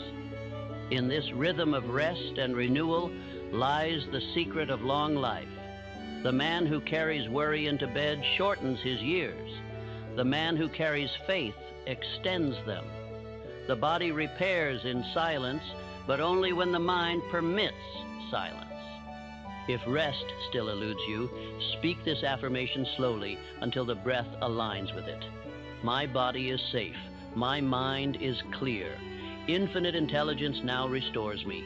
I sleep in faith and I wake in peace. Each repetition deepens calm. Soon you will notice the moment of surrender, a warmth behind the eyes, a loosening of tension in the chest. That is the gateway to deep sleep. You may use soft repetition of a single phrase, a mental lullaby. Peace, peace, peace. The word becomes rhythm. Rhythm becomes release. Thought narrows until it dissolves into stillness. You have entered the kingdom of law where no fear dwells. Do not attempt to control the moment of sleep. Command preparation, then release command. The mind must trust its own rhythm. Sleep forced is sleep denied. Faith is not control. It is confidence in law. Your awakening will become sacred. You will open your eyes not to hurry, but to continuation. The ideas born in dream will arrive gently. Insights, solutions, new confidence. They are the gifts of your silent partner, the subconscious, who worked faithfully through the night. Honor it with gratitude. Record what arrives in the first minutes after waking. Those are the purest transmissions from infinite intelligence. Do not rush to noise or distraction. Remain silent for 5 minutes. Listen. You will begin to feel guided in ways that defy explanation. The mind trained in this way becomes self-healing. Even under stress, a few moments of quiet breathing will summon the peace of sleep. You will no longer fear the night, for the night will serve you. You will no longer dread tomorrow, for tomorrow will arrive already prepared. Remember, rest is not withdrawal. It is strategic renewal. The general withdraws troops not in surrender, but to strengthen for the next advance. Sleep is your nightly retreat into infinite intelligence, where power is replenished and order restored. You have learned how to live by law in wakefulness. Now you live by it in rest. Thought and faith no longer end at sunset. They continue unbroken through the dark. When you have practiced this faithfully for 30 days, you will notice transformation. Overthinking will vanish. Your mind will no longer circle problems. It will resolve them quietly. You will awaken each morning with answers you did not consciously seek. You will feel strength beneath calmness, purpose beneath silence. And as your mastery deepens, you will discover that the real miracle of sleep is not in dreams, but in faith. The trust that infinite intelligence never ceases its labor. You rest, but law continues. You close your eyes, but wisdom keeps watch. Now we approach the final mastery, the law that sustains peace beyond sleep, beyond success, beyond every circumstance, the law of lifelong learning and daily renewal. For no mind remains great without growth, and no peace endures without practice. You have learned to think and rest as a master. Now you will learn to live as one. There is no such thing as completed mastery. The moment a man believes himself finished, decline begins. The laws of life favor growth, not stagnation. Every great soul I have ever studied, Carnegie, Edison, Ford, Rockefeller, Lincoln, possessed one quality above all others. They remained students until the last breath. Learning was not a duty to them. It was their way of living. They sought wisdom as others seek comfort. They knew that he who stops learning ceases to lead, and he who ceases to lead ceases to live. Lifelong learning is not merely the accumulation of information. It is the continual renewal of understanding. The purpose of study is not to fill the mind with facts, but to align it with law. Each new insight is a spark that rekindles faith. The man who studies daily remains alive to possibility, alert to opportunity, responsive to truth. His spirit never withers because his mind never closes. When a man learns daily, his peace deepens. For learning is discovery, and discovery is joy. It lifts thought above anxiety and anchors it in purpose. Ignorance breeds fear. Knowledge destroys it. The overthinker who fills his mind with idle speculation must replace it with definite education. He must feed the mind with truth until it loses its appetite for worry. Each morning, dedicate 10 minutes to study. Choose a great book, a record of enduring truth, and read it slowly. Do not rush. Read one paragraph, then close the book and think. Ask, how can this serve my life today? Knowledge that is not applied remains sterile, but the moment you relate it to purpose, it becomes power. Carnegie practiced this ritual daily. Despite his wealth, he spent hours reading philosophy, religion, and industry. He said, "No man becomes poor by investing in his own mind." Edison, though considered a genius, never claimed to know enough. He filled his laboratory with books on chemistry, physics, and invention. And when asked the secret of his success, he replied, "I listen to the laws of nature each day as though I had never heard them before." Learning is not confined to reading. Every conversation, every challenge, every failure is a classroom. The wise man learns from all men, even from the foolish, for they teach by contrast. He learns from the past without living in it. He learns from others without losing himself. He learns from silence most of all, for silence is the speech of infinite intelligence. Lifelong learning requires humility, the admission that no man has yet arrived. The proud man stops growing because he thinks he knows. The wise man grows because he knows he thinks. The mind that remains open to correction remains open to inspiration. Law cannot pour into a full cup. Empty your assumptions daily, and law will fill you anew. There is also a law of repetition. Each truth must be revisited until it becomes reflex. The first reading enlightens, the second engraves, the third transforms.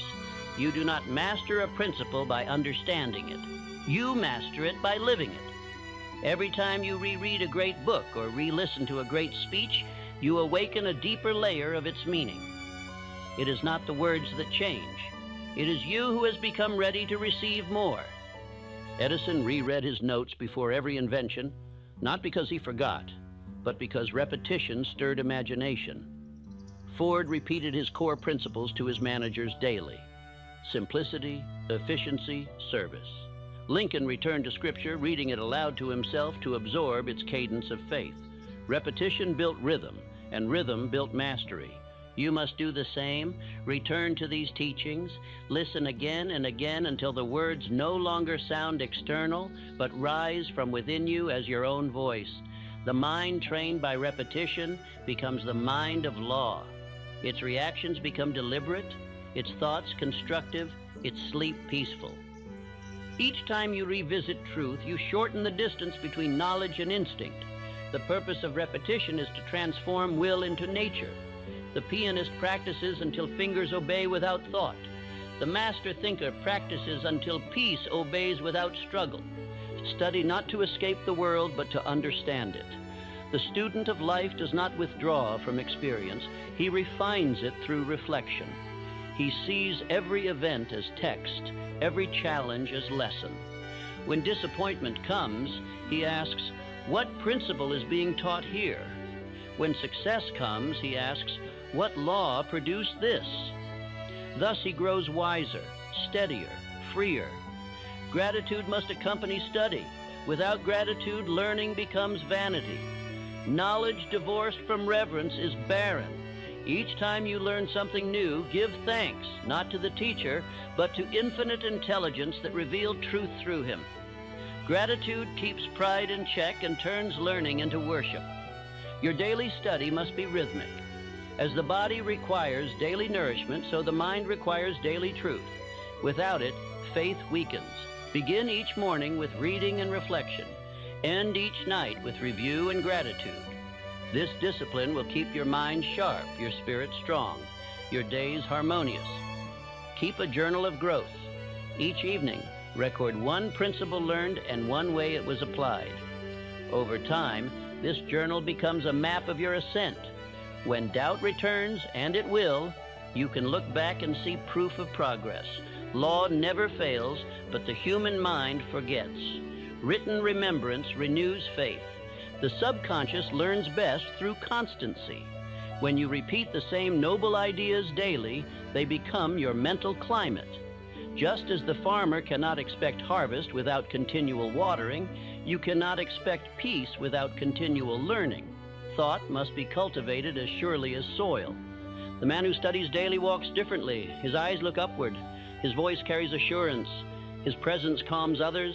They feel that he knows something unseen, that he walks with a law greater than circumstance. And indeed he does. Knowledge properly used is not arrogance, it is serenity. Lincoln once said, "I will prepare myself and someday my chance will come." Preparation through learning creates opportunity where none existed. When you study truth long enough, life arranges itself to use it. Infinite intelligence never wastes a prepared mind. Learning also multiplies faith. Each new principle understood reveals the harmony of creation. You begin to see order where once you saw confusion. The more you understand law, the more you trust it. The more you trust it, the less you fear. Thus, peace expands through knowledge. The overthinker must learn this. Confusion fades before understanding. When you know how thought creates circumstance, you cease to fear circumstance. When you know how faith directs law, you cease to worry about outcome. Education is not escape, it is emancipation. Continue listening to great speeches, for their rhythm reawakens conviction. Each listening plants faith deeper into the subconscious. Do not seek novelty, seek depth. The truth that changed you once will change you again if you return with humility. Repetition refines vibration. The same phrase that once inspired will later enlighten and later still transform. Read your favorite truths as one revisits an old friend, not for entertainment, but for strength. Each meeting deepens trust. Carnegie once said that if his fortune were taken, he could rebuild it because he still possessed the knowledge of how it was made. That knowledge was his real wealth. Likewise, when you possess understanding of law, no loss can defeat you. Peace does not depend on possession, but on perception. There will come a time when life tests your learning. Circumstance will shift, uncertainty will rise. Others will lose faith, but you will stand calm. For every principle repeated has become reflex. The teachings will speak through you without thought. That is mastery, not memory, but embodiment. Keep company with great minds through their writings. Read the words of men who lived by law: Plato, Emerson, Lincoln, Hill, Carnegie. Converse with them in thought. Ask, what would they think of this problem? The answer will rise within you, for the same intelligence that guided them guides you. Books are the eternal link between kindred minds across time. To learn daily is to commune daily with infinite intelligence. Each moment of insight is proof that the same power which invented the stars now speaks through you. Treat that privilege with reverence. You are not merely learning about law, you are participating in it. Discipline your learning as you discipline your actions. Study not for quantity, but for quality. One page read with focus is worth more than a book skimmed in haste. One idea meditated upon can rebuild a life. The shallow reader remembers words. The deep reader becomes them. Let your learning express itself through service. Knowledge unused decays. Teach others not through preaching, but through example. Live your principles so visibly that others seek your counsel. When you explain what you know, you double your understanding. The student who teaches becomes a master in the act of service. Learning must never cease, for the universe itself never ceases expansion. To learn daily is to grow with creation. To refuse learning is to oppose it. The man who refuses new understanding grows brittle and breaks under change. The man who learns flows with it like water, adapting to its path. You will notice that as your learning continues, your sleep deepens, your thought simplifies, your peace becomes habitual. The mind no longer clings to ignorance. It delights in discovery. Overthinking vanishes because understanding replaces it. When you understand law, there is nothing left to fear and therefore nothing left to worry. Every truth you study must end in gratitude. Close each session of learning by saying, "Thank you for the light received." This simple act imprints joy upon the subconscious. It reminds you that all knowledge is gift. Gratitude completes the circle of wisdom, receiving and returning. Understand this final truth. Learning is the rhythm of immortality. The body grows old, but the mind that learns remains youthful. Curiosity is the breath of the soul. As long as you seek, you are alive. When you cease to seek, decay begins. You have now walked the full circle, from chaos to peace, from fear to faith, from drift to discipline, from ignorance to wisdom. Yet the journey never ends. Each day you will begin again, not as a failure, but as a master refining mastery. This is the rhythm of eternal progress. Say each morning, "Each day I grow wiser, each night I grow calmer. Learning is my rest." These words form the final key. They remind you that education and peace are one, for when the mind learns to align with law, it ceases to struggle against it. This is how you save 10, 20, even 30 years of life, by learning daily what others ignore for decades. The man who studies truth each day advances while others drift. Time bends before faith and discipline. He lives a century of understanding in half the years. Now, rest in this awareness. Peace is not an ending, but a habit of renewal. You are not finished. You are beginning anew each sunrise. Each breath, each thought, each lesson is part of the great unfolding of infinite intelligence through you.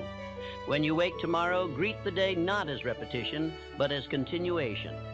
Say quietly, "Infinite intelligence teaches me now. Every hour reveals new truth. Every challenge strengthens wisdom. Every moment is my classroom."